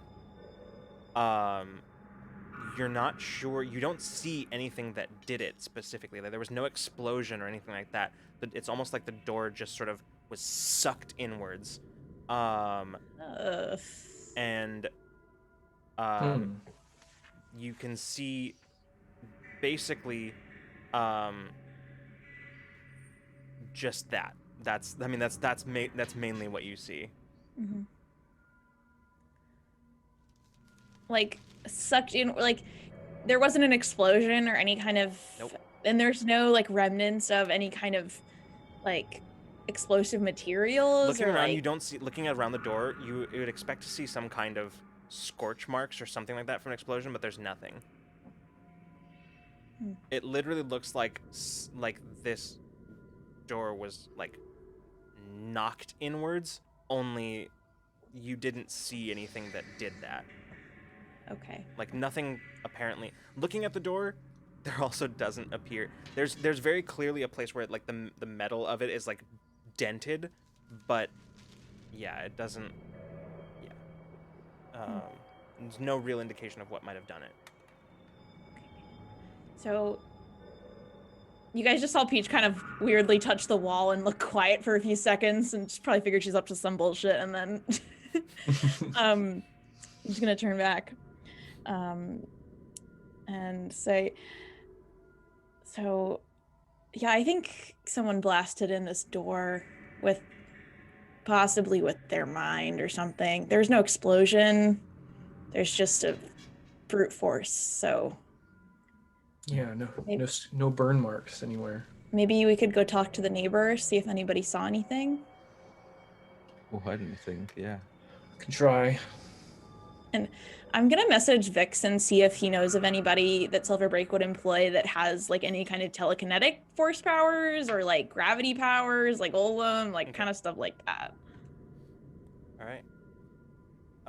Mason, as you are sort of picking through the apartment, sort of kind of carefully stepping over some stuff so as not to disturb it too much. We'll say this. As you're looking around this room, you start kind of just doing you start kind of slipping into detective mode. You start analyzing the scene, trying to figure out kind of what you're seeing here, what might have happened. Yeah, I'm just like, no one touch anything. That's the sound of his mind and his eyes going to work. Yeah, definitely going to try to pick up see if I can find a lead. Sure. See if maybe Cade conveniently or accidentally left me a clue, maybe. Yeah. So Mason sort of immediately kind of telling everybody not to touch anything. Kind of, you reach in, pull out your little device and start kind of scanning the area, sort of looking. And as Mason starts crouching, kind of crouches down and starts scanning. I think that's where we're going to take our break. Let's let Mason work on the break. Yeah. So we are gonna take a little break, and when we come back, Mason will do some detective shit. So That's we'll right. see you Hell in yeah. about 10 or 15 minutes. Don't go anywhere.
it live. Welcome back. Good timing. Damn. Welcome back, everybody. We're back from break. And as Olivia said, we're doing it live. So yeah.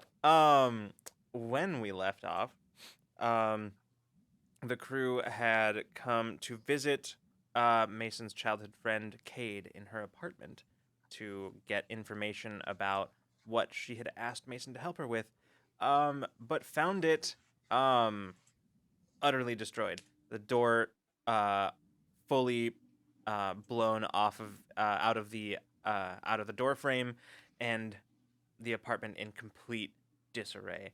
When we left off, Mason had just started to switch into detective mode and begin investigations. So, for this, I think we require some music. All right, so, I did want to do something when Sure. Yeah. when Bina I was feels just gonna, Mason kind of turn get focused. This is freaky. This is a lot of weird stuff that's going on. I'm not very good at the sleuthing bit, but I can help Mason do that part. So I think Bina's going to do. I think it's going to start out as I've done this before, where I assist people with my brain, but something else is going to happen instead. So Mason kind of feels like a full calm come over you mentally, and everything gets crystal clear.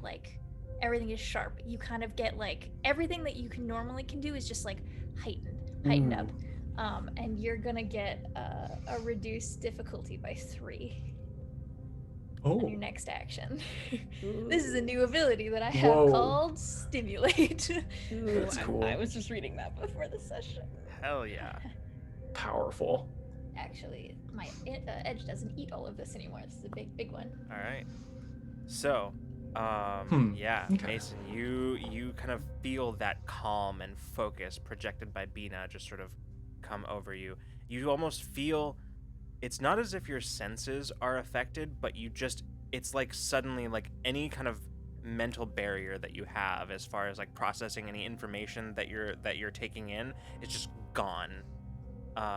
You find yourself just sort of quickly looking around, making connections between different things, knowing exactly based on a piece of just furnishing, you know exactly where it fell from. You know exactly how it was placed, as you can tell just from how it's sitting, its trajectory, and how it got there from where it was originally placed. You're just making these quick connections looking around.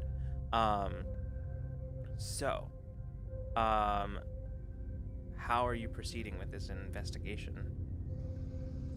Mason's looking around, kind of walking around carefully, kind of looking to see how the door, all this, the scatter pattern of the door fragments, if there's a sign of a struggle anywhere, and if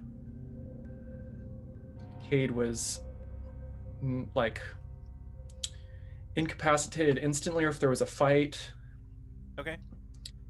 I'm going to do something I've wanted to do for a long time and just haven't had the chance to, or at least, or if I didn't have the chance, I just plain forgot. But there's this cool thing I get to do called Read the Signs. Hell yeah. And I'm going to read it out Sure, loud because sure. I haven't, this is the first time I want to make sure everything's above board here. So it's 4 intellect points, so that's okay. So I examine the area and I learn precise, useful details about the past, if any exist. And I get to ask you, Lucas, the GM, up to 4 questions about the immediate area, and each of those require a roll. Okay. But first I'm going to spend some intellect points. Okay. Sounds good. Yeah, excellent. So, let me. Do you have a page number for me, Freeman, on that? I do have that. It is page 42. It's a fourth tier explorer, and it's the column on the left. All right. Great. And as far as I understand it, I have to roll for each question I ask. Okay. Yep. Sounds good. All right. So. And now I have to figure out what those Yeah, are. I was just gonna say. So, what do you want to know? Okay. You can feel free to crowdsource these as well. Crowdsource? And then that way you can have the party simulate Mason's expertise. Love that. I'm gonna just assume, we're all assuming that this was not just like because this is kind of a rough neighborhood, but I'm gonna assume that this is obviously like the corpse or something. This is not just a random burglary due to the fact that the door was blown open with powers.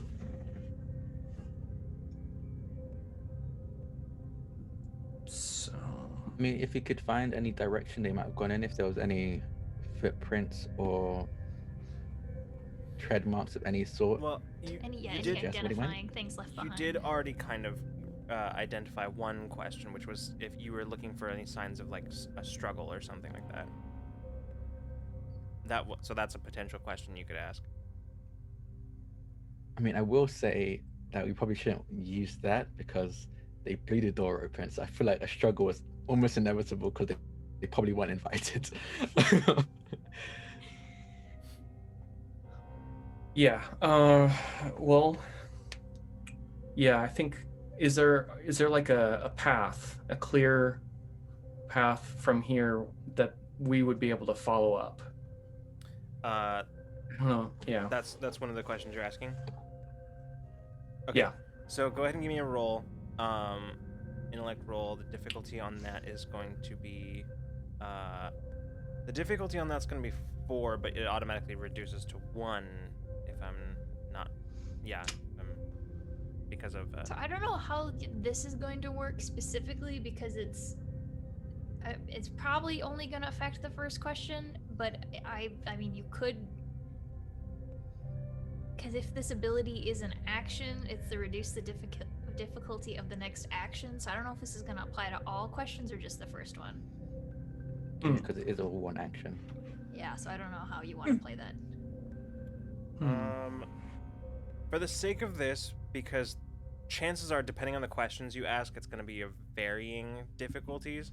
For this, and since you wouldn't know which ones you would need it for more, what I'll say is I'll just let it apply across the board, and count this as like a single action, because it is, right? It is, yeah, it's an action to initiate this thing, Yeah, so that I'm was my kind of thought, counting like- it that way. Yeah. So. I spent. This is a six spend Yeah. intellect, so this is Yeah, a yeah, big ability. Oh my So- gosh. Yeah. So right, And then yeah. So right now, okay. the first question is down to a difficulty 1. Which I'm trained in tasks with investigation and perception, Yeah. so it's down to a difficulty 0. So you can roll if you want to, but yeah. I'll roll. Okay. You're just too smart to even have to. Gosh, so what's the cross mean? Is that a 1? I feel like it is. All right. I feel like Oh no. yeah, on this die, on the specifically as On a the 1 it Cypher has die, to be. yeah.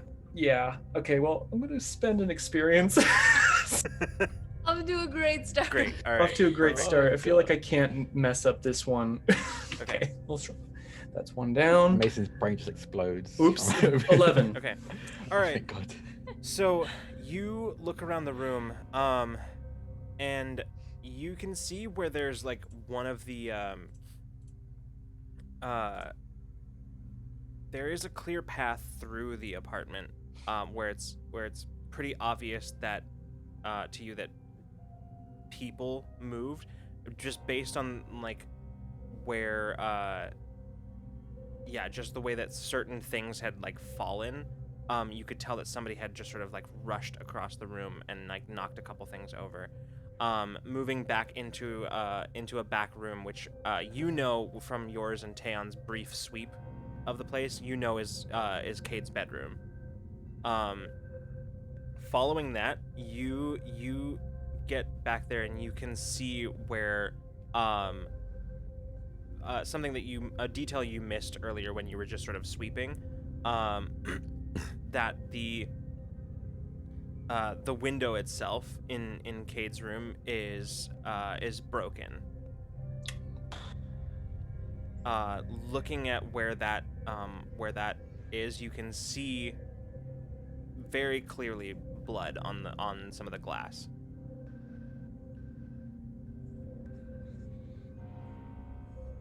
Is there blood down below too? Hard to tell from up here. Yeah, okay. I'll look into that later. I mean, if I would say, if Mason tells me that like he needs to check down there, I could just teleport there. As long as I can see it, I can teleport there and check, or teleport, even teleport him. City street though, like. Yeah, I mean, there's a. Oh yeah, that's true. That is very true. Don't just teleport in front of someone like, hi. Yeah. No, looking down, It's like, redo it's not that a one. street. You can see what is pretty clearly a building lower down, like the roof of a building lower down. Okay. Yeah, Mason's kind of talking out loud. He's like, all right, and they came through the room. Oh gosh. I will say the like scatter pattern of the glass, you can tell it like was broken outward.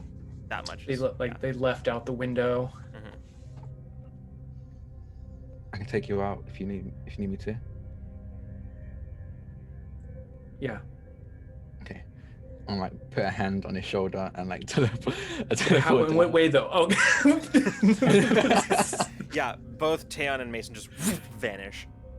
You reappear down below on the lower roof. Down there you can see where the glass from the window is just sort of scattered around. You can see that there is still there's blood sort of splattered around here. Like not splattered so much as it is just sort of like you can tell where it has dripped. And yeah, from that you can see that there definitely does appear to be something of a blood trail leading across the roof. You can see that like a few drops a little further along. We might be able to follow that. Should I get the others? I think I should keep looking around in the room for a bit. Okay. Even if again place his hand on his shoulder to teleport him Yeah. up there again. Mason and Taeon reappear in the apartment. Taeon's having too much fun with this. This is a lot of it's a very high intellect spend, but it's worth it. That feels very weird. You know why Yeah. walk? All right. So yeah, that would be I'd say your first question. So you found what Yeah, appears to yeah. be some kind of trail. I found a trail. Maybe. Oh, what's a question I could ask?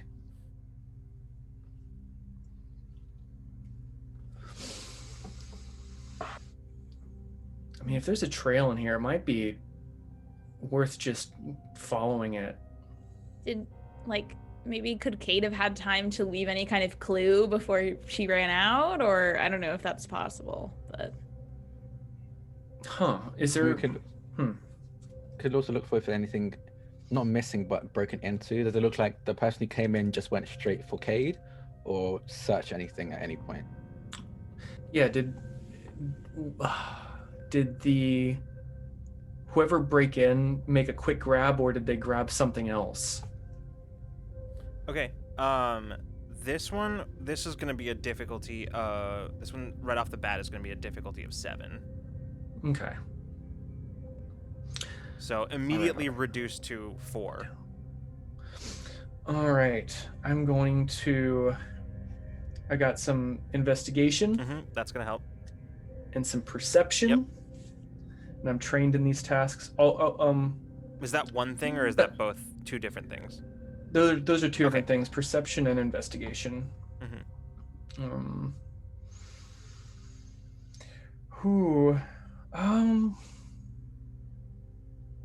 I'm also trained in skills, not just perception, but like piercing disguise. Maybe there's something hidden somewhere too. I don't know if that's a different separate thing, but What is it that you're trained? What is that specific training? it comes with No, just what does it say? What is it?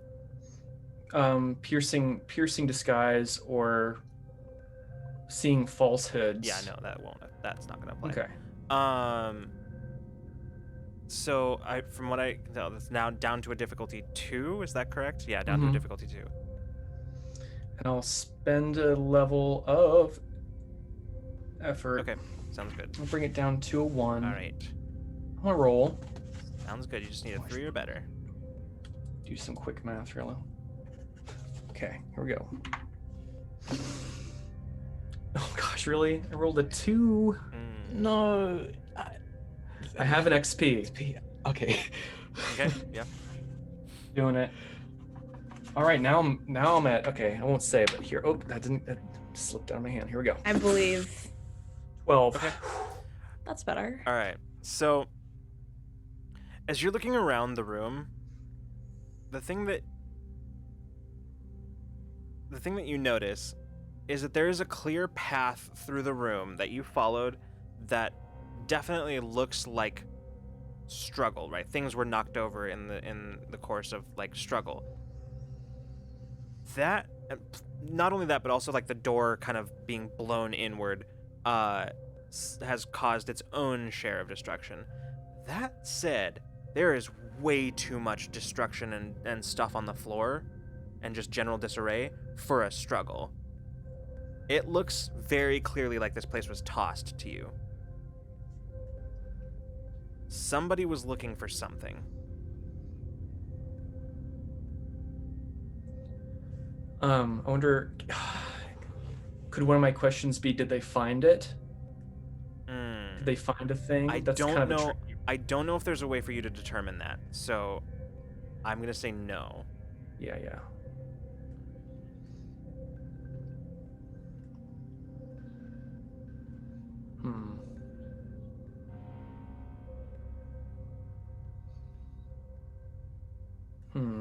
Okay. So if they were looking for something, maybe I can't see if they found it, but can I find something useful that they were looking for?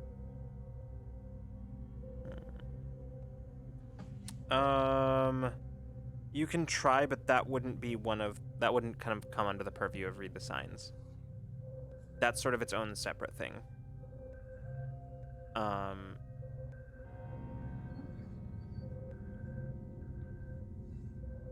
Yeah. Because basically what it says is you learn precise, useful details about the past. Could you maybe see if like anything else was like, I don't know, maybe could we figure out the ability of the person who is here maybe through some kind of the way things are strewn about or like damaged or anything? If someone's got firepower, it's just maybe gonna be some scorch marks if there's whatever, like, I don't know. Hey, no crossover episode. Yeah. Yeah, can I ascertain what who this is, or not, what their abilities or something like that? Okay, I'm gonna have you make a roll.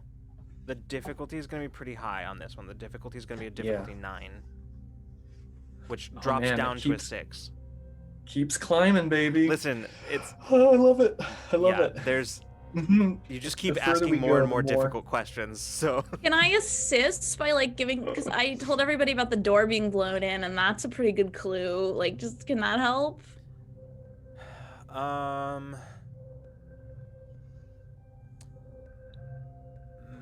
Maybe. It's an instance of the ability being used. Sure, I suppose, but like, I don't. I'm just trying to get you an answer. There's not a good way for that to help in this instance, right? Like, yeah.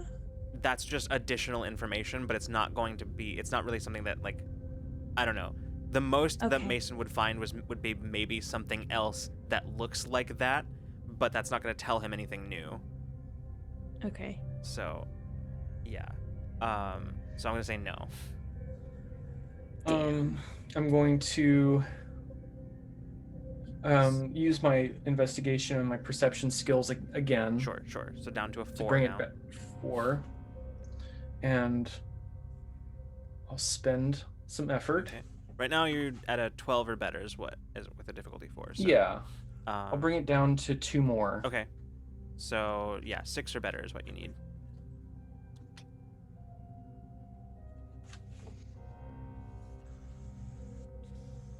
keep rolling terribly, guys. I rolled a 2. And I'm no XP anymore.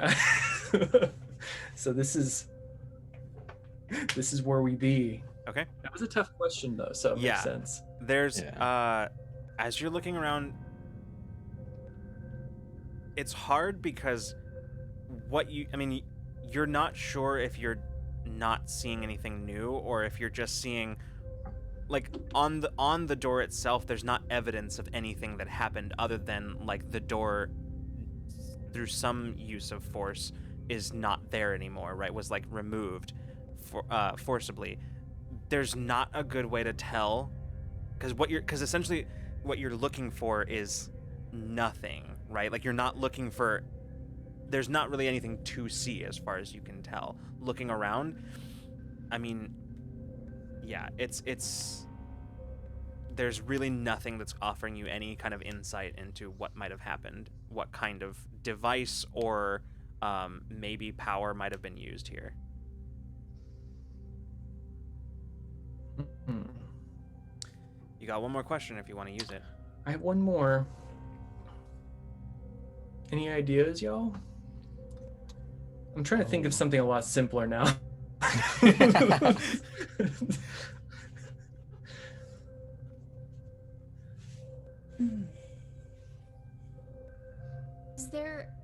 Did we look out the window but up here?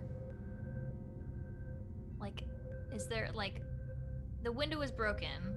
Someone came in through the window, that's what we Nope. ascertained, right? It went out Out through the through the window. window. Yeah. Is there anything, like, on the wall outside? Like, attached to, like, did a ship dock there? Did they just jump and plummet to the, like, clearly they didn't if they're jumping. No, they did. I mean, that's specifically what Yeah. Mason Yeah. found below. So Yeah. what they did is they jumped, and there might be a blood trail sort of leading off in a direction. Okay, so then, I don't know, is there anything like that we want to look at? That's kind of, yeah. Yes. I will teleport everyone back down there, Reed. There was any reason to teleport. Oh my goodness, let's go. I mean, Let's is otherwise, I mean, do we want to, that's kind of the question, do we want to check more further, or do we want to stick in the apartment? maybe check further. I will say, Yeah. that the way Read the Signs works is you examine an area. So True. Oh, okay, so it's That's, Okay. that's true. Cool. Yeah. Okay, so Is there anything else that would be helpful to know that we could? I mean, I could think of a way that you could conceivably figure out if they found what they wanted, or at least left before they could. Because, like, if everywhere is ransacked, like every inch where someone could hide something is ransacked, then obviously they either found it in the last place they looked or never found it at all. But if they seem to have stopped at some point, it must mean that they found it or was called back for some reason and stopped searching. stopped, yeah. I mean, that's, I mean, is that something we've had, like, did they find what they were looking for? Like, I asked that way. There isn't really a good way to determine the answer to that question. okay. Mhm. However, Yeah. Drac does make a good point. It's something that isn't exactly an answer to that question, but might give you some other ideas, some other insights. So that Yeah. might be a useful question to ask. Yeah. I'll go with that one because I'm kind of coming up with a blank here. Okay. So then in that case, I'm gonna say that's probably gonna be back to a difficulty 4 to determine whether there are places where the apartment hasn't been searched. Yeah, difficulty 4, which is automatically dropped down to a 3. I mean to And then 1.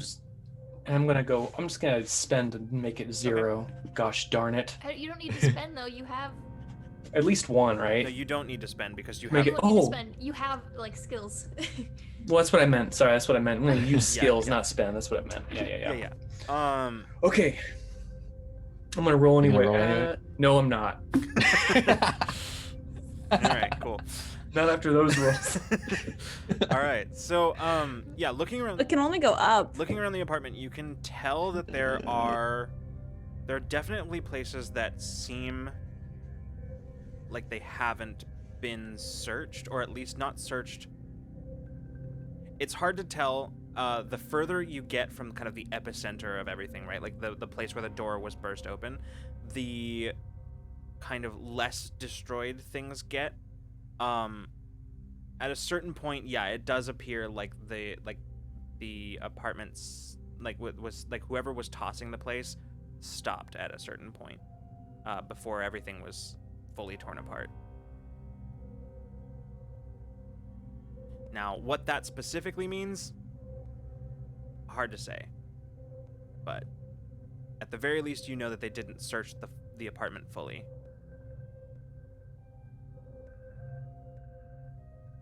We could look around a little bit to see if maybe they missed something. Yeah, maybe we can find any information that Cade was going to give us when we were here. Yeah, I wouldn't be surprised if that's the reason why they got attacked like this. Damn it. I feel like that's almost definitely the reason they got attacked like this. What is Cade capable of as far as like combat? Scrappy. Yeah. But up against super abilities, I don't know. Here's the thing. Everyone in the Ascendancy is baseline capable of defending themselves. Yeah. I mean, everyone has to like enlist and shit, Yeah. so like they Yeah. know how to fight. Yeah. And I guess, and we don't. I'm sorry, I've already forgotten. We didn't know how to tell if there were. It looked like there were powers used. Did we look at that? I think that's the. Wait, was that the role that we couldn't get? Yeah. Yeah. Okay, that's what I thought. I'm like, we asked it, but I couldn't remember the answer. So like, I mean, there's a chance it was like tech got them in/out.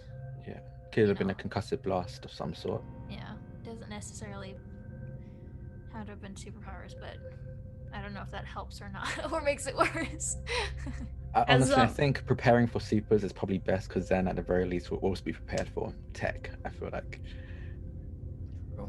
True. Did Vix message me back about my question? Sorry, what was it you asked him about specifically? I Oh, asked him if he knew of any people in Silverbreak's employ that had any kind of like telekinetic or force abilities like that. He responded with sure, I knew everybody at Silverbreak. We had tea parties all the time.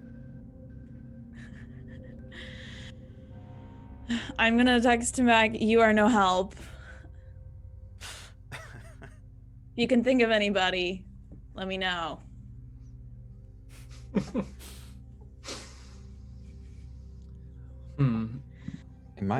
This might just be it for what we can figure out from here. Should we interview some of the neighbors or just go follow the trail, you think, Mason?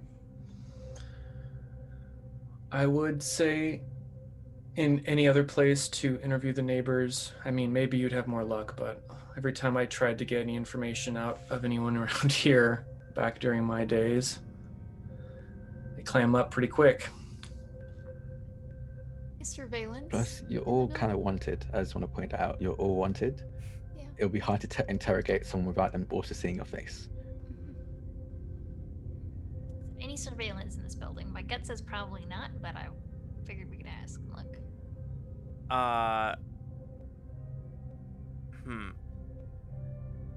There probably isn't. Not any that you could access, right? Like not like private surveillance. There would be state surveillance. But that presents a whole other issue. Yeah. It's basically what I'm saying is it wouldn't be as simple as being like, hey, you mind if we take a look at your security feeds from this time to this time? Like that, because Yeah. it's not, they wouldn't have it locally here. It would be, yeah. Did Kate have like an office of any kind, or like a desk, or like a personal terminal that like, or not like a, but like a not a, the opposite of a personal terminal, like a stationary. Yeah, like desk terminal basically. Yeah. You don't see one. That's the kind of thing that would be pretty obvious just to sort of notice. You don't. Is there like a desk at all? Yeah, there's a desk in her room. If I look at it, does it look like there used to be a terminal here? Like, no, are there it any no, it cords? doesn't look Okay. like there was. Okay. Yeah. It looks like, if anything, Cade probably relies primarily on a personal terminal, which a lot of people kind of do, but Mhm. yeah, I don't know what she's involved in. Yeah, yeah. Maybe she had information. I don't know. Like, sure. did we look through her desk? Can I look through her desk? Sure. I'm gonna have you. I'm just gonna have you make a quick intellect roll. Difficulty of this is gonna be. Actually, I don't think it matters. I'm pretty sure it doesn't matter. Cause yeah. I don't think it'll be. Yeah, no. You just sort of like start shuffling through drawers and whatever, Yeah. just sort of looking at stuff. You. Being just kind of like, sorry, Cade, we're trying Yeah. to find you. Like, You find, I mean, not, a lot of it is just sort of, it doesn't really look like Cade had all that much stuff. Yeah. In fact, if anything, it looks like she moved in here pretty recently. okay, that's still. Where you can see that well, there are still, like, some, even though there aren't many boxes, or possessions in general, you can see that there are still, like, boxes that have yet to be unpacked. But like, as you're looking through the drawers, they're mostly empty, but one of the top drawers has in it has what appears to be like a holographic business card. And it says Winless Enterprises. Okay. Have I heard of that No. before? If I in-world Google it, does it have affiliations to Silverbrick?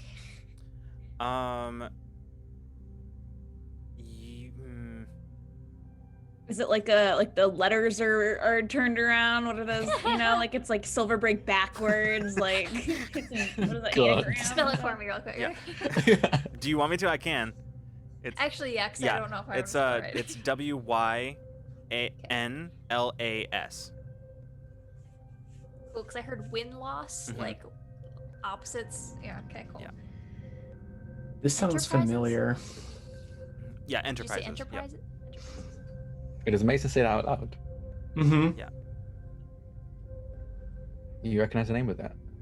I'm just trying to. Do I? That sounds really familiar. You do actually. Okay, good. I was like making sure I wasn't Yeah, going yeah. crazy. All right. Yeah. I feel like you have probably taken notes about this, Freeman. Cypher Unlimited, welcome. Thank you so much for the raid. Hello. We're investigating. Yeah. Yes. I believe I did take notes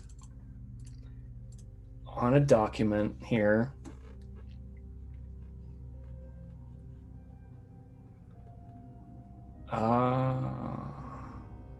Interesting. Can I see that, please? Yeah, she hands you over. It's just a little like holographic business card. It's just a simple hologram emitter that projects sort of like a hard light business card basically, and you can see it on there. What the hell was she doing with this?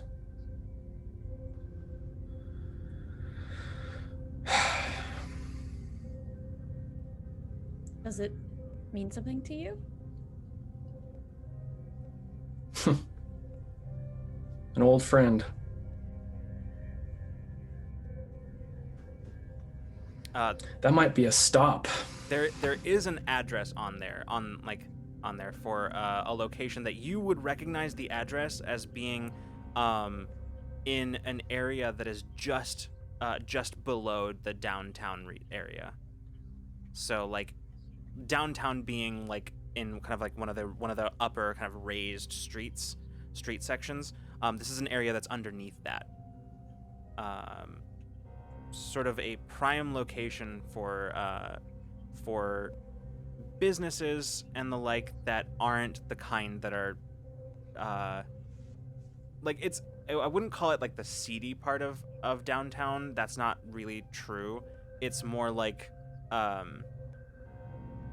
it's more like an area where so like if you look at the downtown area as kind of like the prime, like the sort of tourist location, shopping mall kind of thing, right?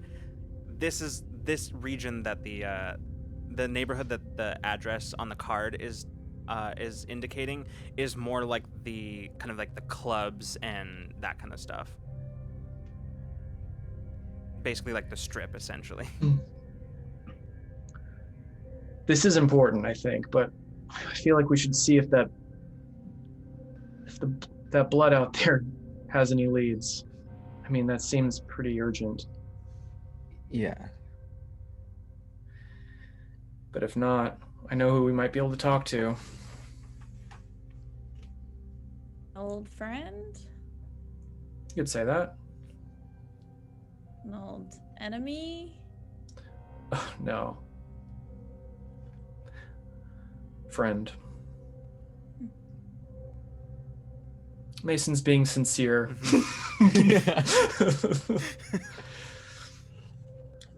Just for those empathic and the mind readers out there. Yeah. Sounds like, yeah, sure, friend, I guess. Like, whatever you say, buddy.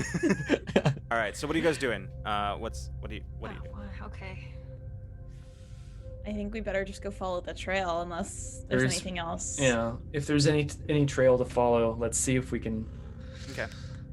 Yeah.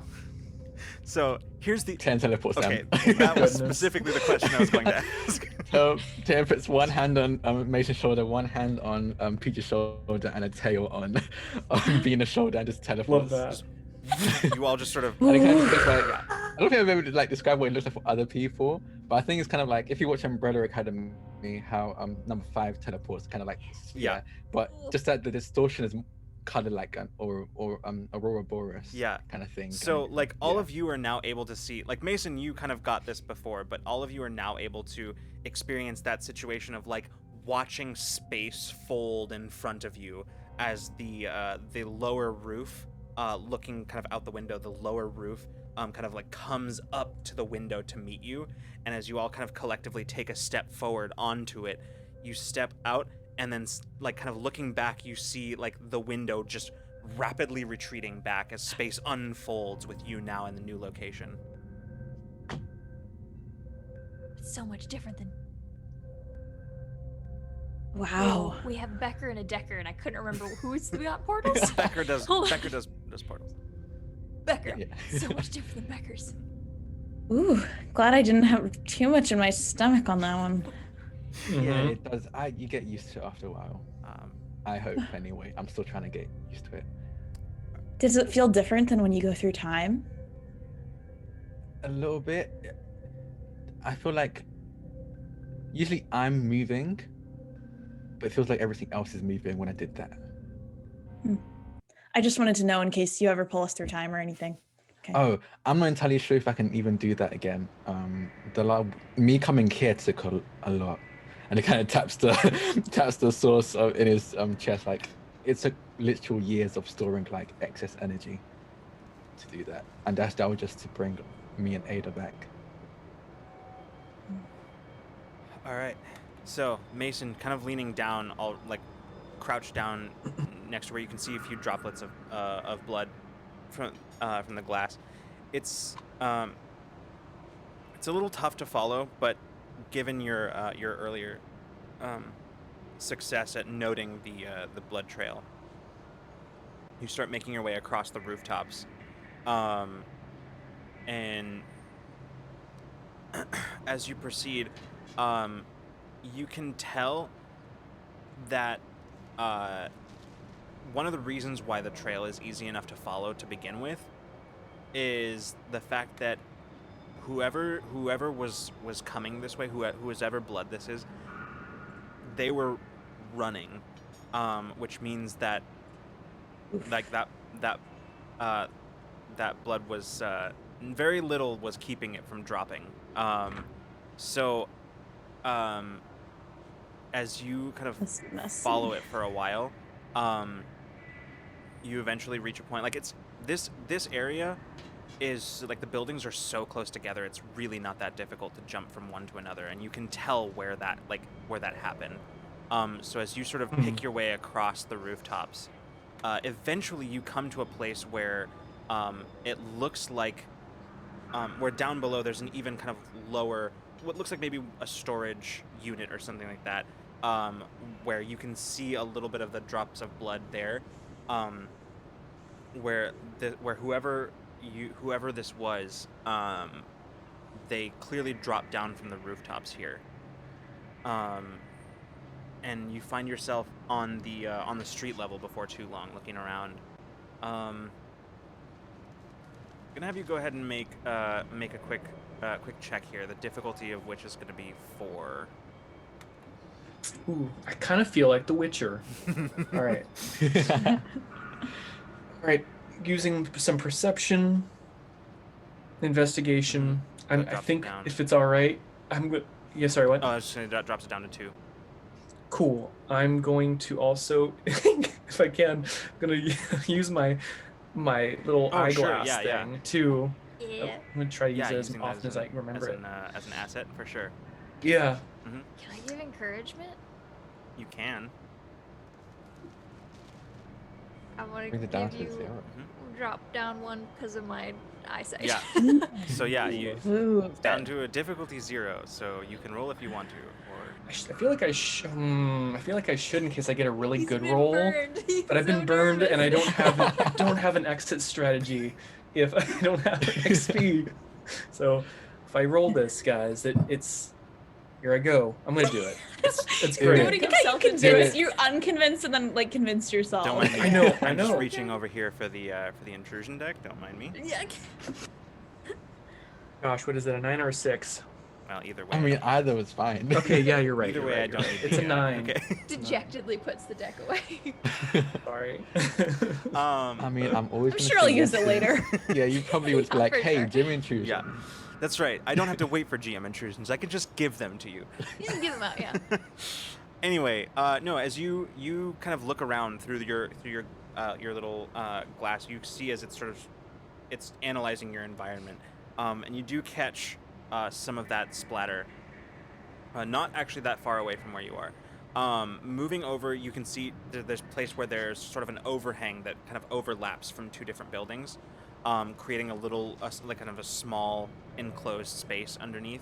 And walking over to that, you can see where, what you can see, there's a little bit more blood here than in other places you've seen it. Indicating to you that this is probably somewhere where whoever was running, they stopped for a second to maybe catch their breath. And as you're looking, you can tell, by the way, that the wound that they sustained probably isn't that. It's either not that bad, or they didn't stand here for very long.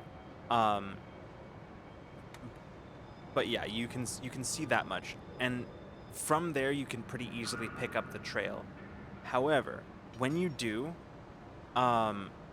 you follow it a little ways down this sort of narrow streetway, and it sort of abruptly stops. You're not finding where it went. You're basically kind of like at an intersection of some of these narrow back streets. You're not finding where it went at all. You sort of look around for a little while, but it seems like the last spot that you see it is right here in this intersection. Yeah. Get into a vehicle, maybe? Got picked Yeah. up?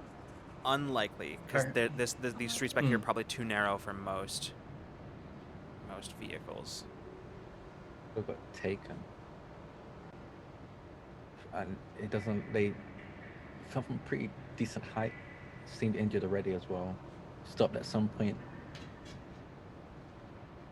They might have got caught.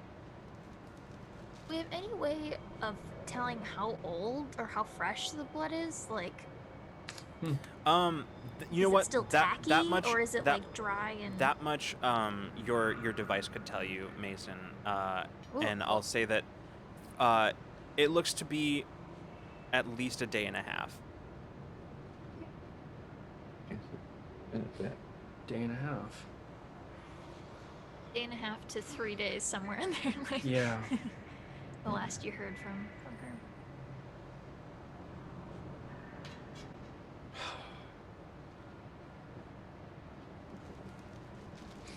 The trail's not yet cold.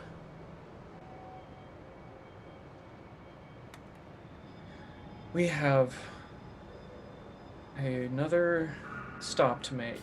If you trust me. Go ahead, sorry. Oh, no, that's all I had to say is if you guys trust me. Bina, you standing there, you actually are detecting, like, aside from just sort of like the occupants of the buildings around you, you actually are detecting a closer presence, and kind of following it, you look to where you can see there's just sort of someone sitting under a stoop nearby, like on a stoop nearby, like underneath like another overhang,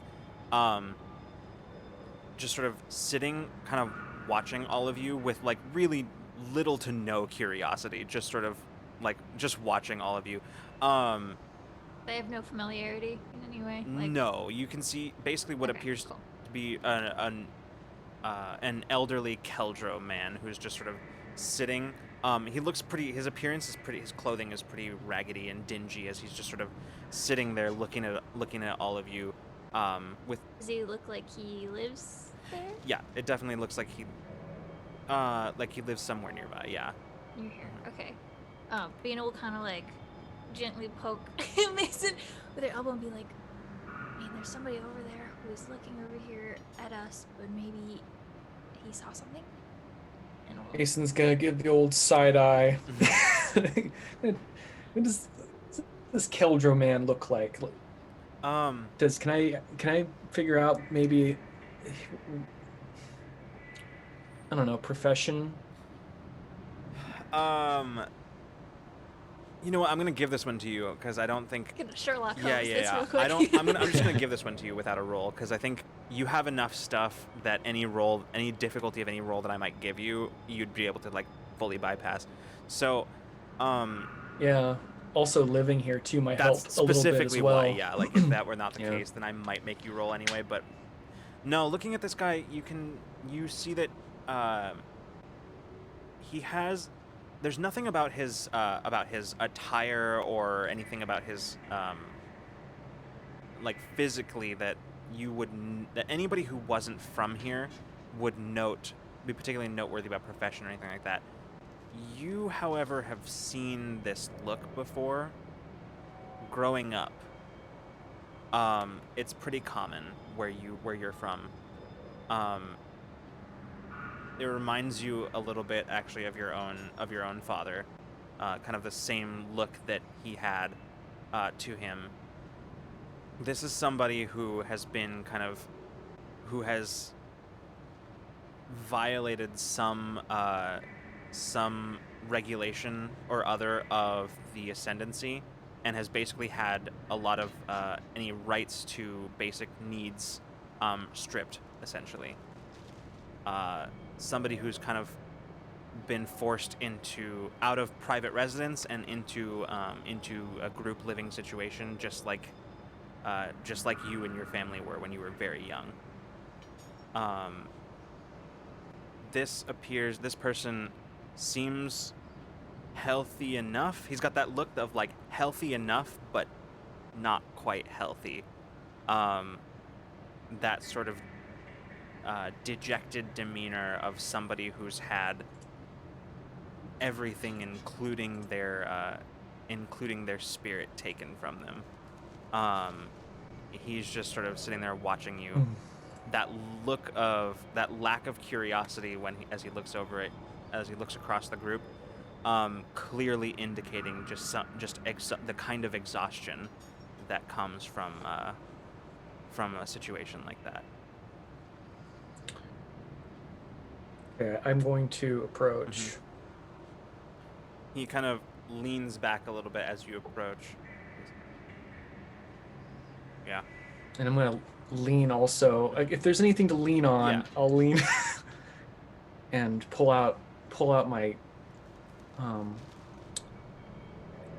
pull out a pack of cigarettes and pull one out and kind of just offer. He looks at you for a moment and just reaches out, pulls one, and takes it. Just Hand him a light.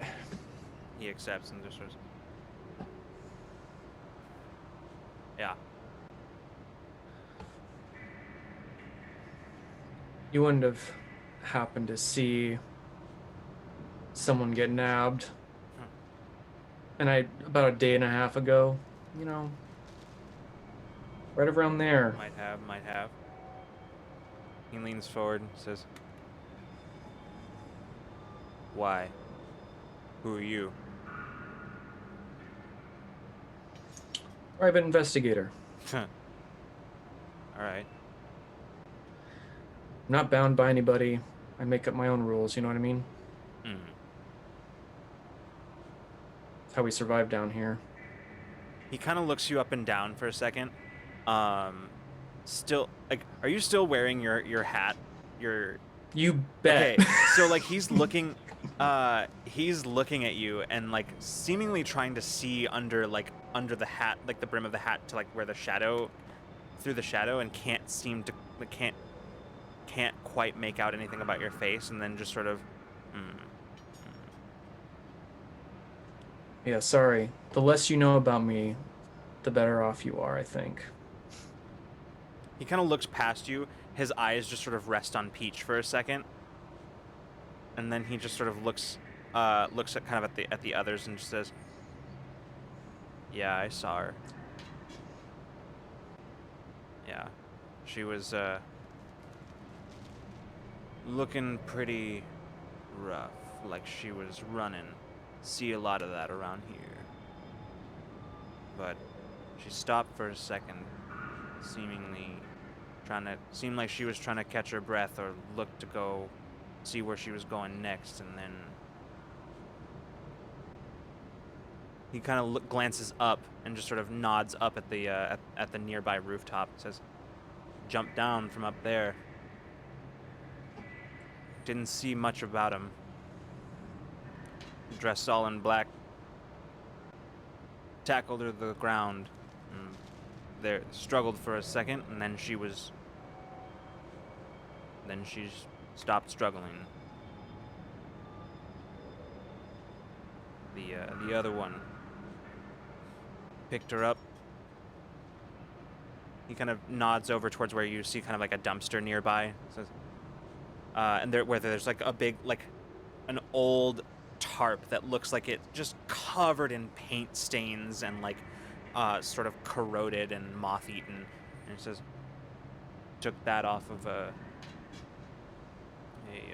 some sort of hover bike over there, just hidden.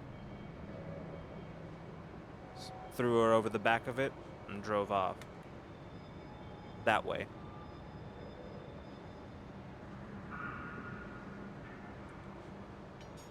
Thank you. Sorry, my manners. Your name?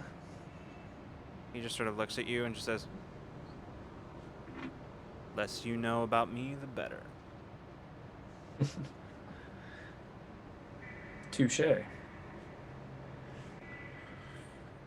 thank you. Just kind of leans back. Just kind of looks, and then just kind of like looks past you, like looks away, like down the alley, just sort of, yeah. I know this might fall upon tired, deaf, maybe not, but tired ears. But I will come back here and I will fix things. He kind of looks at you and just says, "Ain't nobody gonna fix anything." He, you can see as he just sort of like flicks the ash off the end of the cigarette, tosses it down, puts it out, and then steps inside.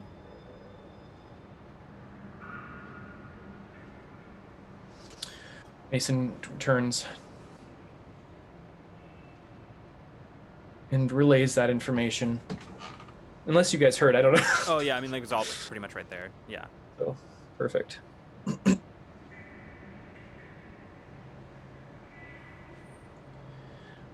All right, well, time to go and speak to a smuggler. Smuggler. Exciting. All right. So, Lead the way, Mason. You're like our tour guide. We don't know Oh, where the hell we are. Welcome to the city. all right. At some point, Mason does say that. Welcome to Krenaii. While we're like following this trail of old blood. Yeah. So, we're gonna go ahead and we'll say that you we'll cut to the other side of the city, back kind of to you've made your way just beneath the downtown area. By this point, it's moving towards evening. The lights of the city are now primarily lighting everything, keeping everything in sort of a bizarre fake daylight. Especially down here with so many layers of street up above you. Daylight, you get the impression daylight tends not to make its way down here much anyway. But as you are walking through the street, you find yourself following the address that was on the card. You find yourself now on the street just outside of a club. It is sort of an unassuming building that, quite honestly, you wouldn't even know what you were looking at from the outside. Like, there's no signage or anything like that. You wouldn't even know what you were looking at if not for like the dozens of people lined up outside and bouncers at the front, like letting people inside. Let's see. Hold on. Yeah, here we go. You can even standing outside, you can hear the music like booming from inside. Does it have a name Nope. or identifying features? Not at all. Ooh, love that. Love that. It's just like a building with like loud club music. Yup. Pretty much. Are there like people outside at Yeah, all? there's people lined up, and then there's a few people who are standing around outside, just sort of loitering out, kind of in the parking lot, sort of standing around socializing outside. Oh, I don't think I've ever been here. I'll be honest, you don't really strike me as a club goer. So that doesn't really surprise me. Yeah, you're not wrong. You're not wrong. Yeah, more of a corner booth.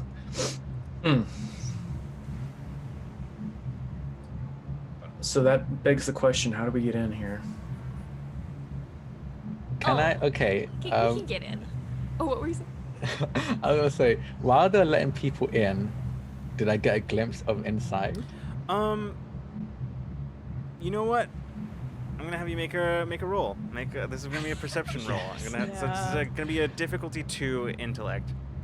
Let's go to the club, Perfect. guys. Because I am trained in tasks involving sight. Excellent.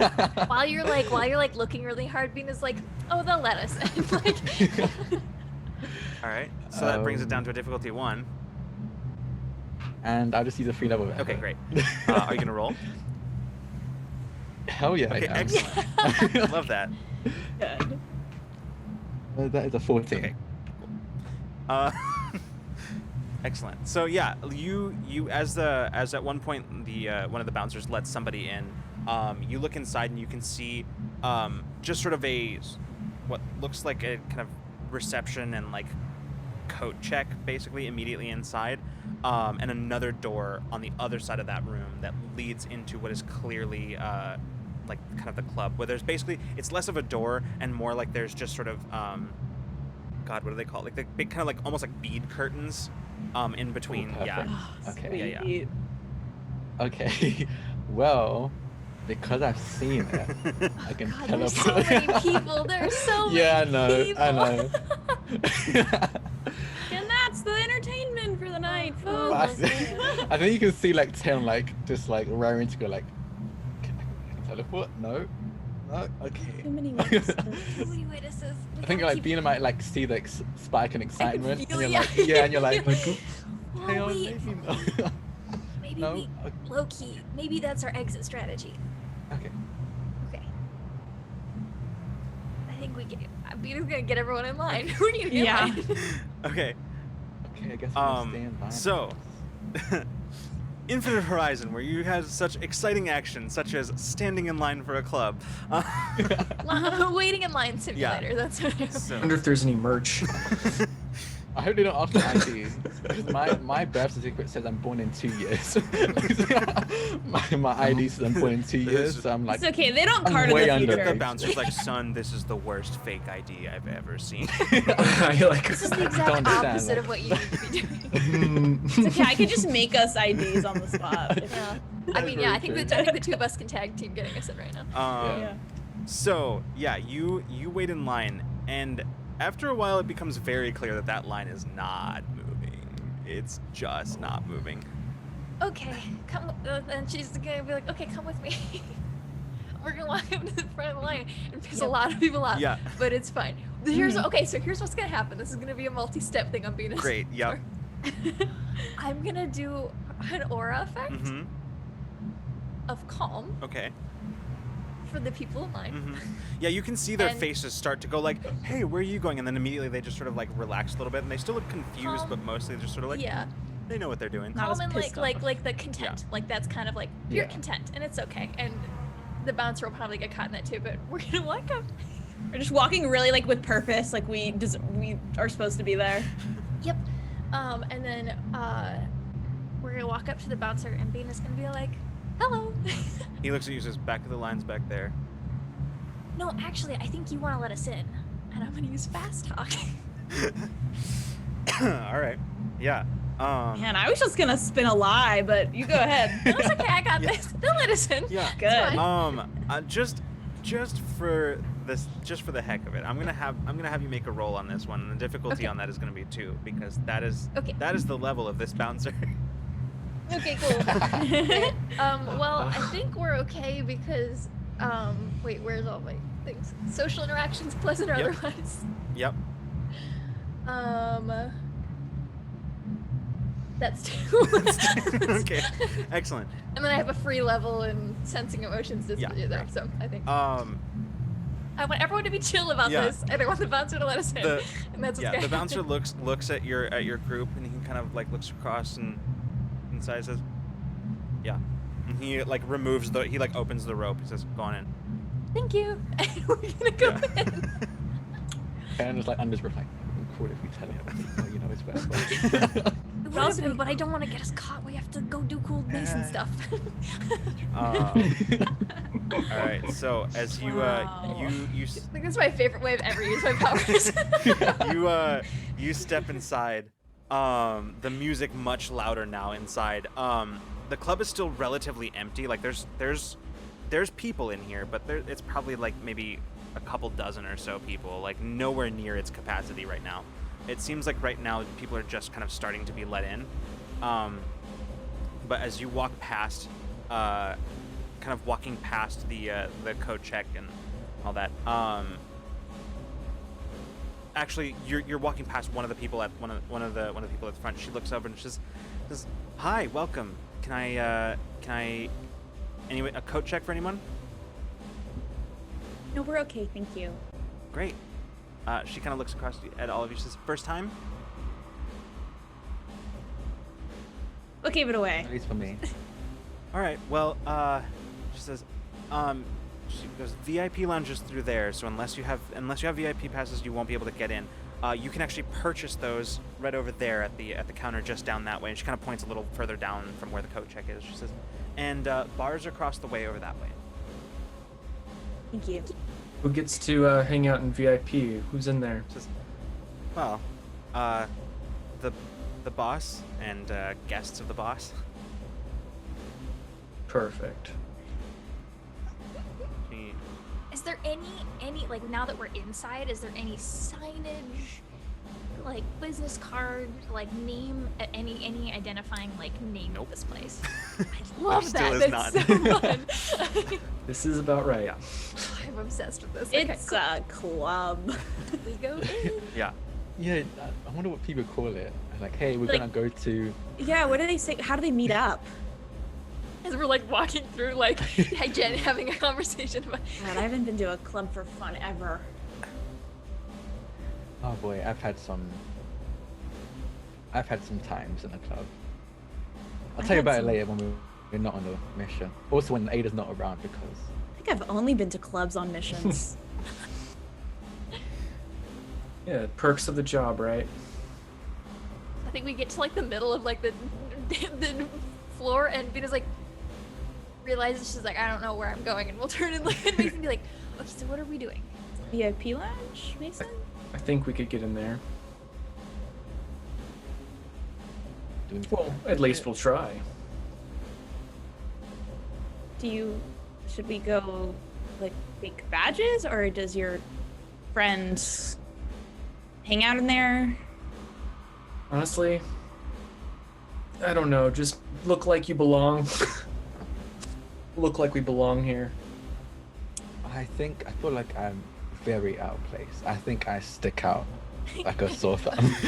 Vina will link 2 arms with yours, and we'll give you like, I guess I don't know if it's confidence and emotion, I mean, like a self-assurance. self-assuredness. Sure. Yeah. Yeah. Sure. Why not? We'll give you a little bit because she feels totally. But I've never been here before, but I'm totally confident in my Oh. ability to be here. So she's just gonna like give you Oh, you some of hers. It's not that he feels not confident. It's that he's a chemist, and I don't like you said. Chemists are mainly usually in like places of construction and stuff. So it's I mean, like maybe this is a weird spot. Maybe they'll think it's cool, and like, it's a word I'm thinking of. I can't think of like. It's like punk, like. I'm rebelling. Yeah. No, maybe yeah. They'll think. Man, do you want me to give you like a cool like club necklace or something, or like a like glow sticks. yeah, like I can. What It's are all other like- people wearing? Can I What are like people what are the wearables? Oh, I mean, What's like it going very on? much looks like what you would expect, like club going aesthetic to look like. I mean, it's Is it like blacklight glow kind of stuff? Yeah. Do people do that kind of thing? Oh, okay, Vina's definitely gonna Nice. do like some like give herself some glow. We'll like poke some random like, and she's got like all of her fingers glowing. She goes, "Who wants to glow?" like, Sure. yeah, she'll give some people some cool designs like on around that like not in the front of your helmet so you can still see it, but like around the sides and the back. Wow. very Like she'll like yeah. draw fingers Tingly. over it. They'll some cool colors. Taeyeon is Daft Punk now. Hell yes. Well, someone has to. Yeah. Yeah, she'll give, Carry she'll on the give Peach legacy. some glowy eyeliner, like. All right. Yes, I feel like I can party now. All right. You make your way over towards the door that is the one of the few places where you can see there is signage, which is big like neon letters like VIP lounge. Cool. Over the door. There are 2 bouncers in front of it who are just kind of like just sort of standing. As you approach Mason, one of them puts his hand out. He just says, "VIP passes." Oh, I think Kel will make an exception. The 2 kind of look at each other. I'm gonna have you make a. I'm gonna have you make a roll. I'm gonna have you make a roll. Oh shit.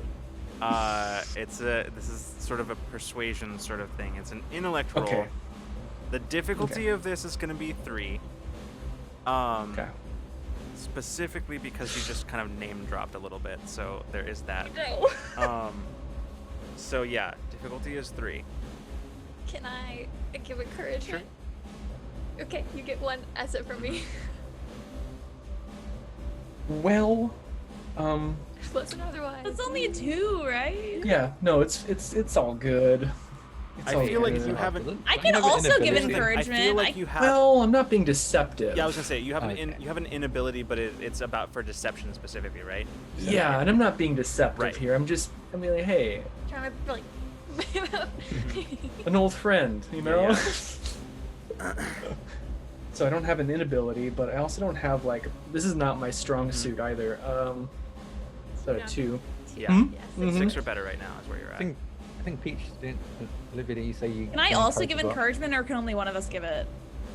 I mean, we both can. But Yeah, theoretically you both can. I'm pretty sure. I'm gonna roll with. Oh, okay, cool, Yeah. cool. Just nodding, Mhm. with Mason agreeing. Oh, Looking yeah. agreeable. Yeah. give you my pleasant or otherwise, like social interactions. 12. Woo. What'd you roll? What'd he What'd get? you roll, Freeman? 12. 12? Oh, 12. 12. Okay. Don't get Oh, too disappointment excited. again. Don't get excited, Lucas. You're not gonna get a You job. see that he kind of looks you up and down, looks at the other bouncer, and she just shrugs at him, and he goes, 1 second, and he reaches up. Yeah. Someone here to see you? Yeah, he said your name. Who's asking? Frey. Says Frey. Yeah. Go on in. Well, thank you kindly. Yeah, as you walk up, the door just sort of slides open, Well connected. and you step in, and as the door closes behind your group, it immediately cuts off the sound of the club behind you. It's just like full dead stop to the sound, and back here it is much quieter. There doesn't appear to be actually really anybody back here. Like you can see as you're walking through, the VIP lounge isn't so much like a single lounge, so much as it's just sort of like there is a lounge where you can see a smaller bar, and there are smaller rooms, like kind of more private rooms, off that kind of lead off of it, and each one is empty at the moment. You can see the doors are open, they are empty. There's nobody inside. The only person that you actually see in the lounge is the bartender, who is currently like setting up. And as you're kind of looking around, the bartender makes eye contact, but then just basically ignores all of you, going back to setting up. And as you're looking around, there's a door in the back, kind of near where the bar is, that opens, and you can see a Terran man, so like definitely half Keldro. He steps out, wearing just sort of like a nice suit, but like a little bit on the gaudy side. And he steps out, kind of like sort of short cropped hair that's sort of swooshed to one side. As he steps out and looks around, sees you, Mason, and goes, Frey. Says, never thought I'd see you around here ever again. And he walks over to you and she says, come here. And he just like walks over and gives you a big hug. Just pulls you into. I return. Mm-hmm. He says, he kind of puts his hand on your shoulder and pushes back, kind of like takes a look at you and says, you look like shit. He kind of, Thank you. he glances around. He says, I see you brought company. He says, everyone, Kel Winless of Winless Enterprises. Nice. I pull up the card. He looks at it. A little gaudy, don't you think? You're talking about it. So, says, what can I do for you? Yeah. Well, we're here on business. Business. All right. Says, follow me back to my office. And then he kind of stops for a second, chuckles, and kind of gives you a wink. He says, I actually mean that literally now. Things have changed. Oh, Things have changed. Yeah, I'm assuming the Keldra whiskey. Well, among other things. Come on, let's talk about this in my office. And he leads you back through the door he came through. Down just Classy man. down a hallway, and past where you can see very clearly a security room where there are two very burly looking security like bouncers, one of whom has his eyes glued to like security displays, and the other one who is kind of like glowering at all of you as you walk past the room. Hi. And you step after a while he stands over by opens a door and says, "Come on in, have a seat." And you step inside. What am I getting off of him, by the way? Just like, Um is he just pleasant? Is he just being pleasant because he's being pleasant? Like, so here's what you're getting. You're getting, yes, Okay. definitely that. Mm-hmm. And Okay. definitely he's clearly happy to see Mason, but he's also feeling pretty nervous and shifty underneath it all. On top of that, you're also feeling, this is sort of less of like an immediate emotion and more of a disposition that you're sensing. You're sensing that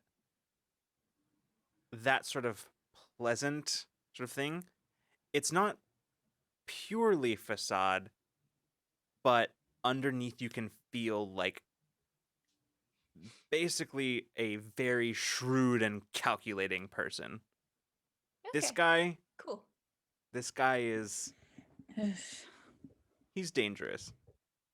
Nice. Oh, I love this. Mhm. Okay, as we like, if there's space between us, I won't say. I'm not gonna say it out loud if he's Mhm. nearby. But if I get a second when we're like sitting down, like, Vina's gonna just be like, he's nervous, like, Mhm.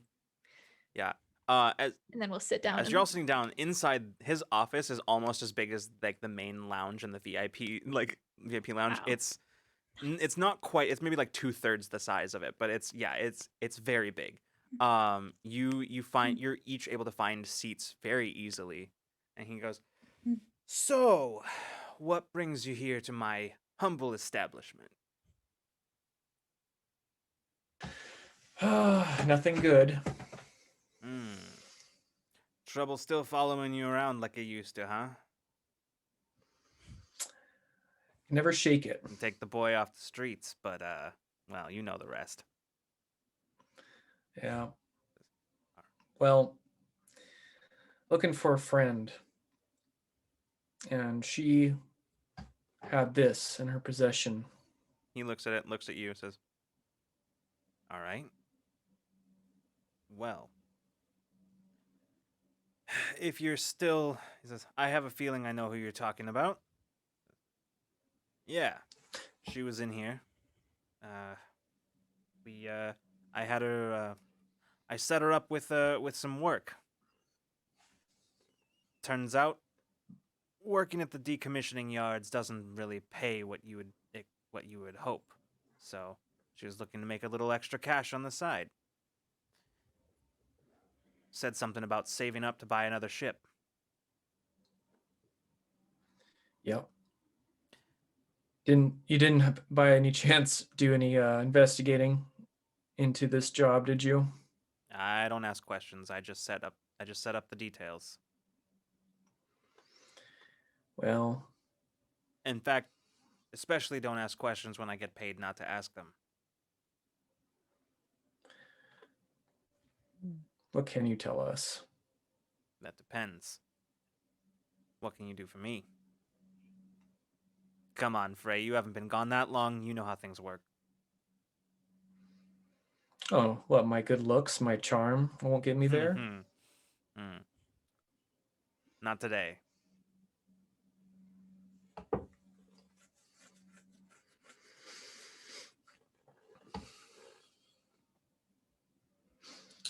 What do you need?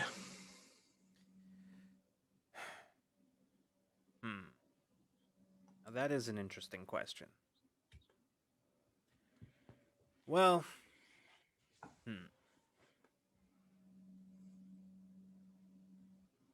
tell you what, I get the feeling you're not going to be sticking around Krenaii all that much.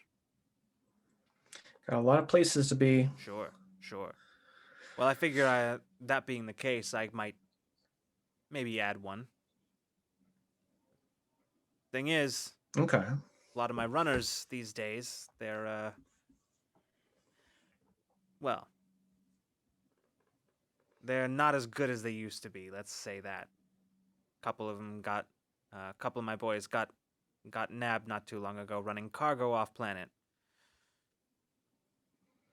But you got on planet easy enough. I'm guessing you got a way to get off pretty easily. Say you. Perhaps. All right. Well, just so happens I've got another package that I could use delivered. Pretty simple. Not sure where you're going, but shouldn't be too far out of the way. Station 15, just a couple days from here.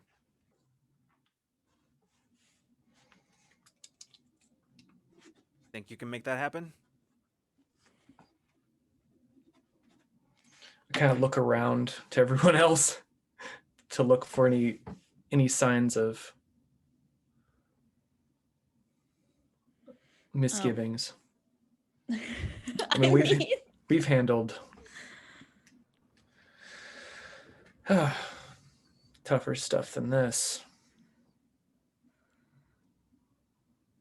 But I warn you, we're up against some very dangerous folk. Well, I don't want you to get, for the sake of our friendship, I don't want you to get tangled up in it. I'm sure I can manage. Have so far. So do we have a deal?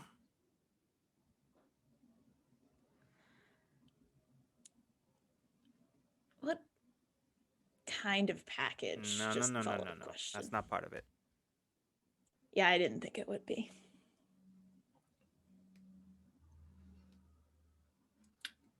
I wanted to try mind reading, but I don't know if he'll give me anything. He seems like the kind of guy that just, he's not thinking about all of it. He's just like, okay, on to the next thing. So I don't know.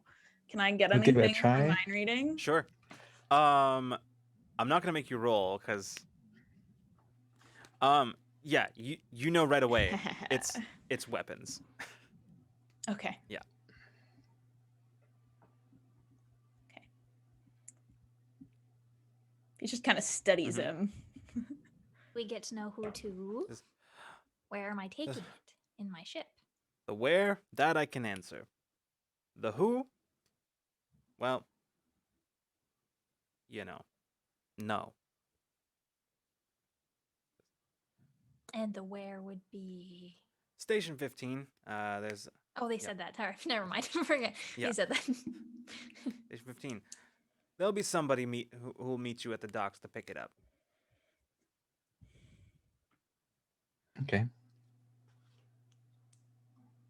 So, deal? Yeah. All right then. How far is Station 15? It's like from a here, day. Did you say? It's like a day Sorry. out. Day. Okay. He says, so, what do you want to know?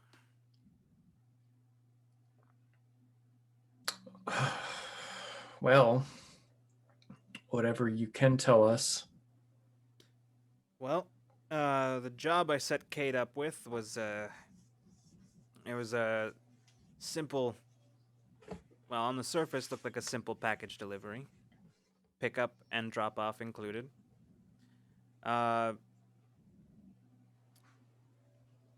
But of course, I got paid not to ask questions. Paid pretty well not to ask questions. So something tells me there's a bit more to this one than just a simple running up. So, but I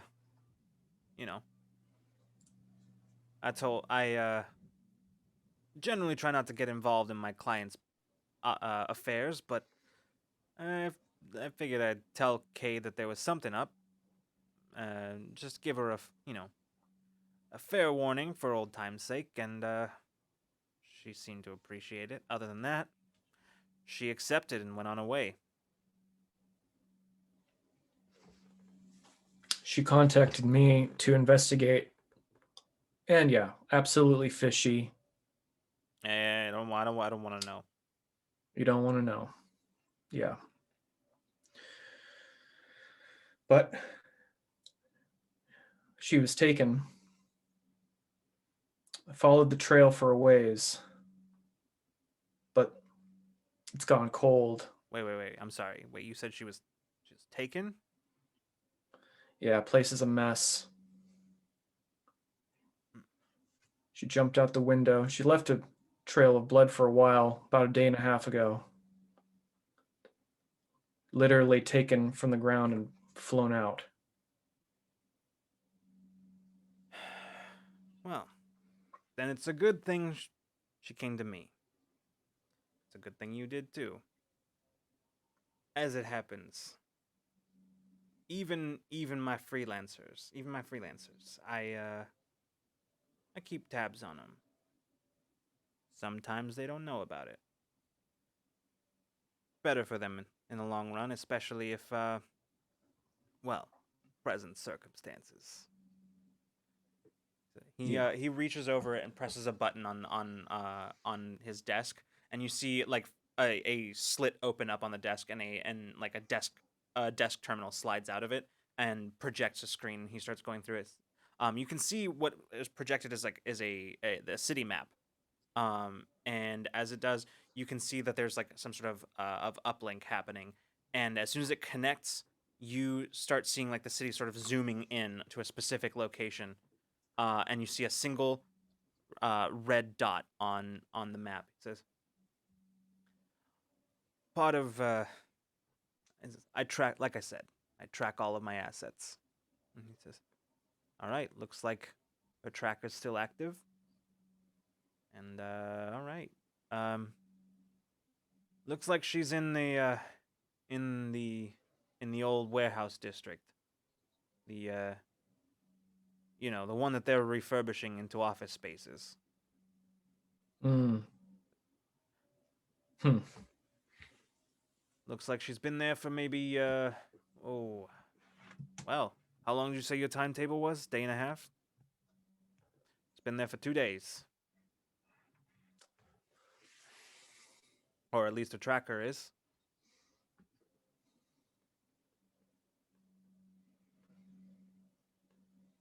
Then that's where we have to go. Here you go. I'll send this to your terminal. And he just kind of swipes it over to you. Thank you. Well, I think Tan's going to be like updating Ada sure.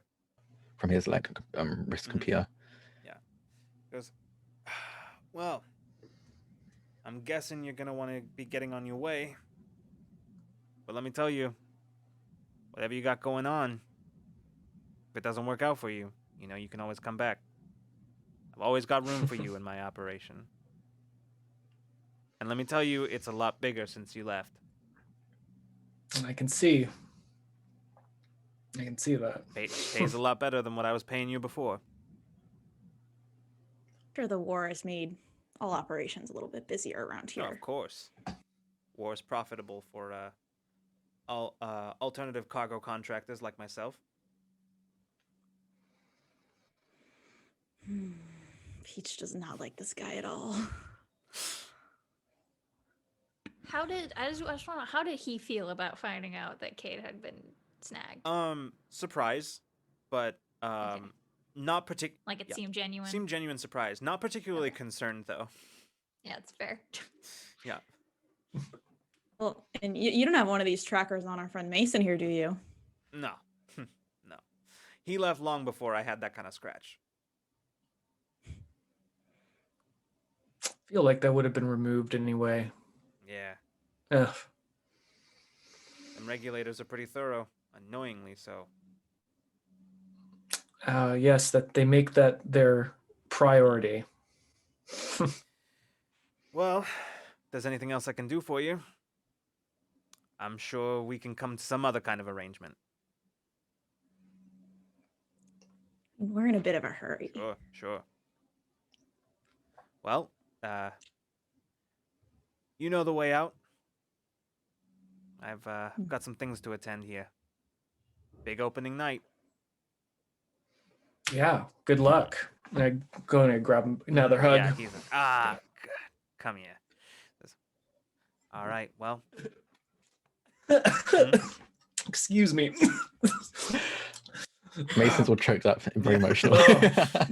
Just Hard reunion. a tight squeeze. I've been working out.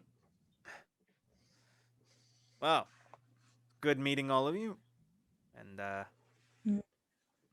maybe we'll meet again sometime. I wish we could stay for the rest of the night, but duty calls. Yeah. Yeah. We go. Are we like giving the Right on package? the way out, like right as we're exiting an office, I want to just stop and ask Mason,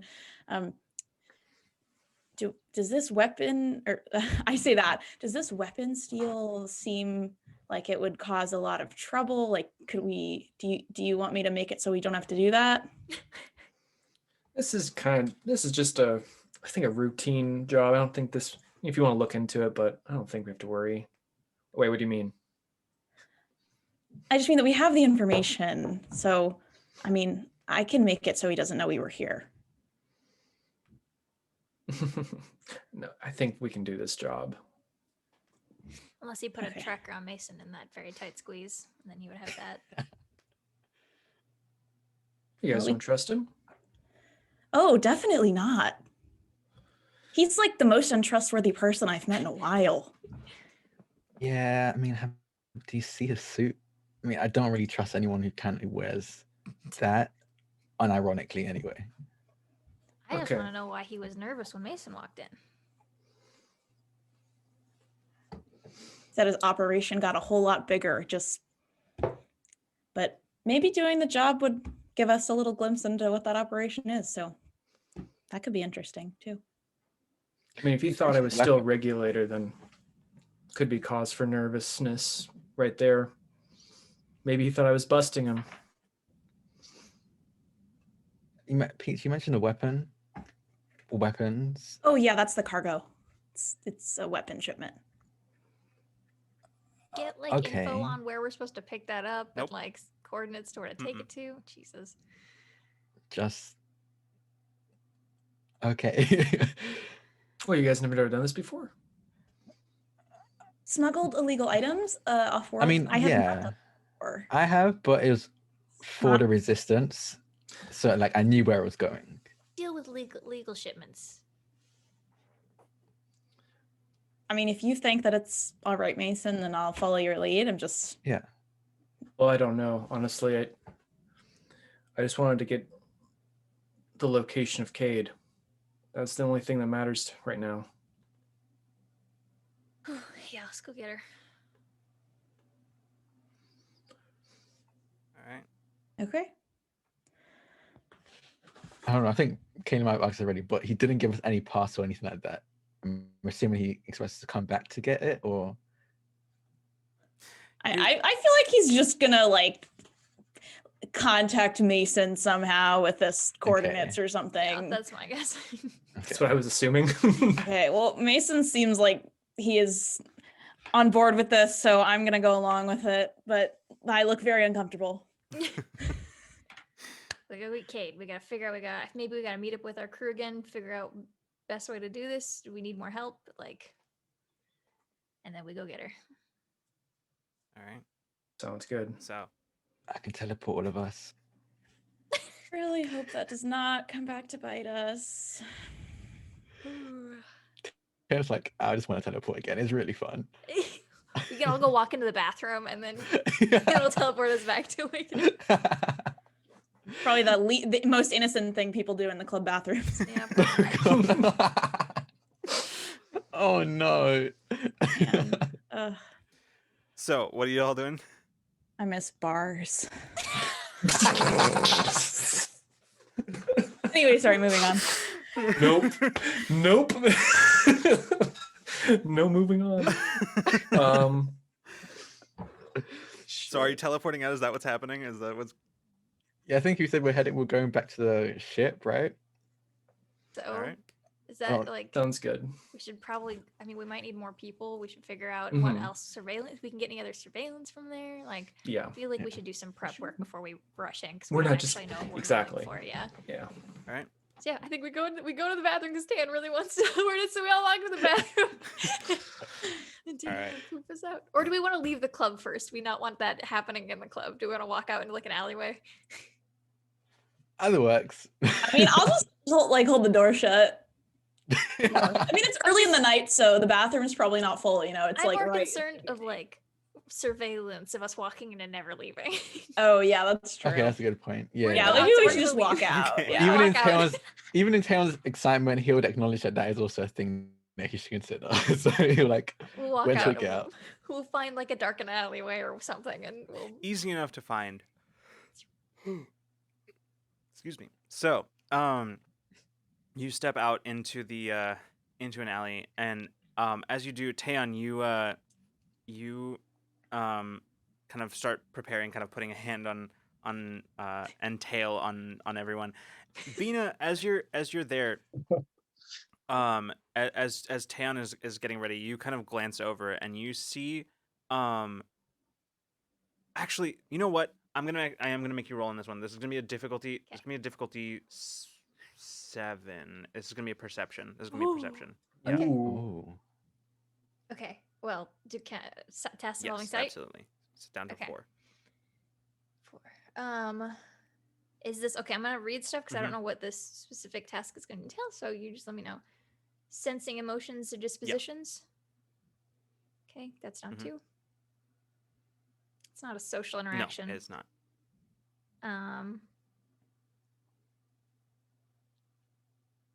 Oh, free level of effort. And that's down Okay. to a 1. Yeah. Down to I will difficulty 1. roll 3 or on better is all that. you need. Oh god, please. 12. Okay.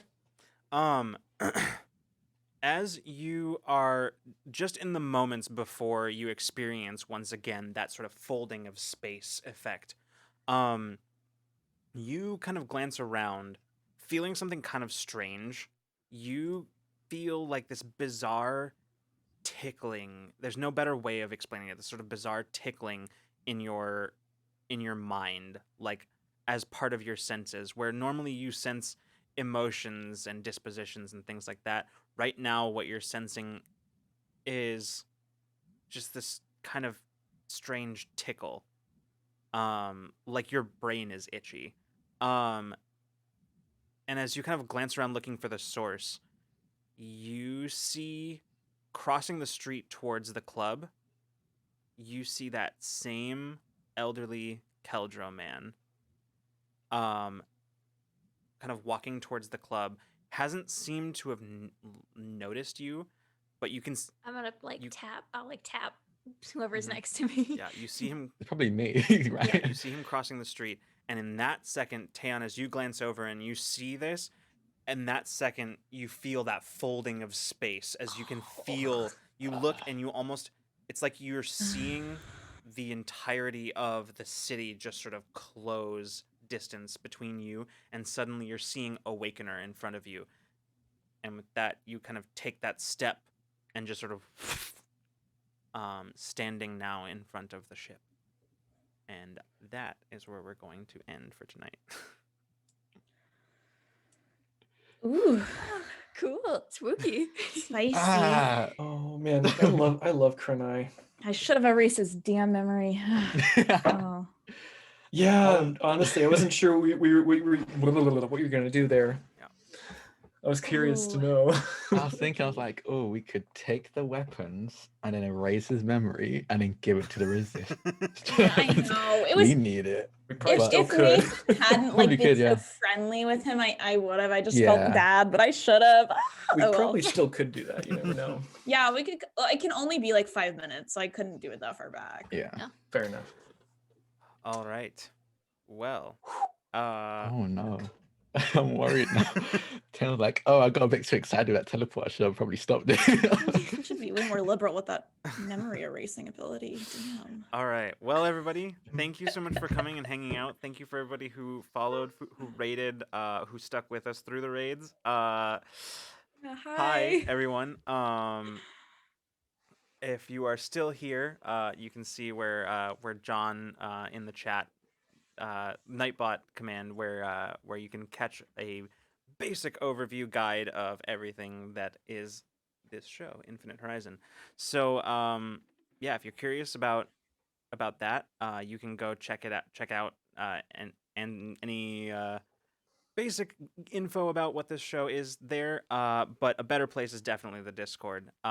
So that will be a place where you can ask questions and anything that's not covered in the document. Somebody will answer there. So, I think right now we're just gonna kind of end because we went a little over. Um, so yeah, remember Ramblemancy on Friday. We're with special guest Annabelle K. We're gonna be talking about bringing stories to life. Very exciting. And of course, Ramblemancy will be on the next block of episodes will be on YouTube on Monday. So yeah, we will hopefully see you on Friday for Ramblemancy, but if not, we'll see you the next time you decide to come roll with us. Good night and good zone, everyone. Bye, everybody.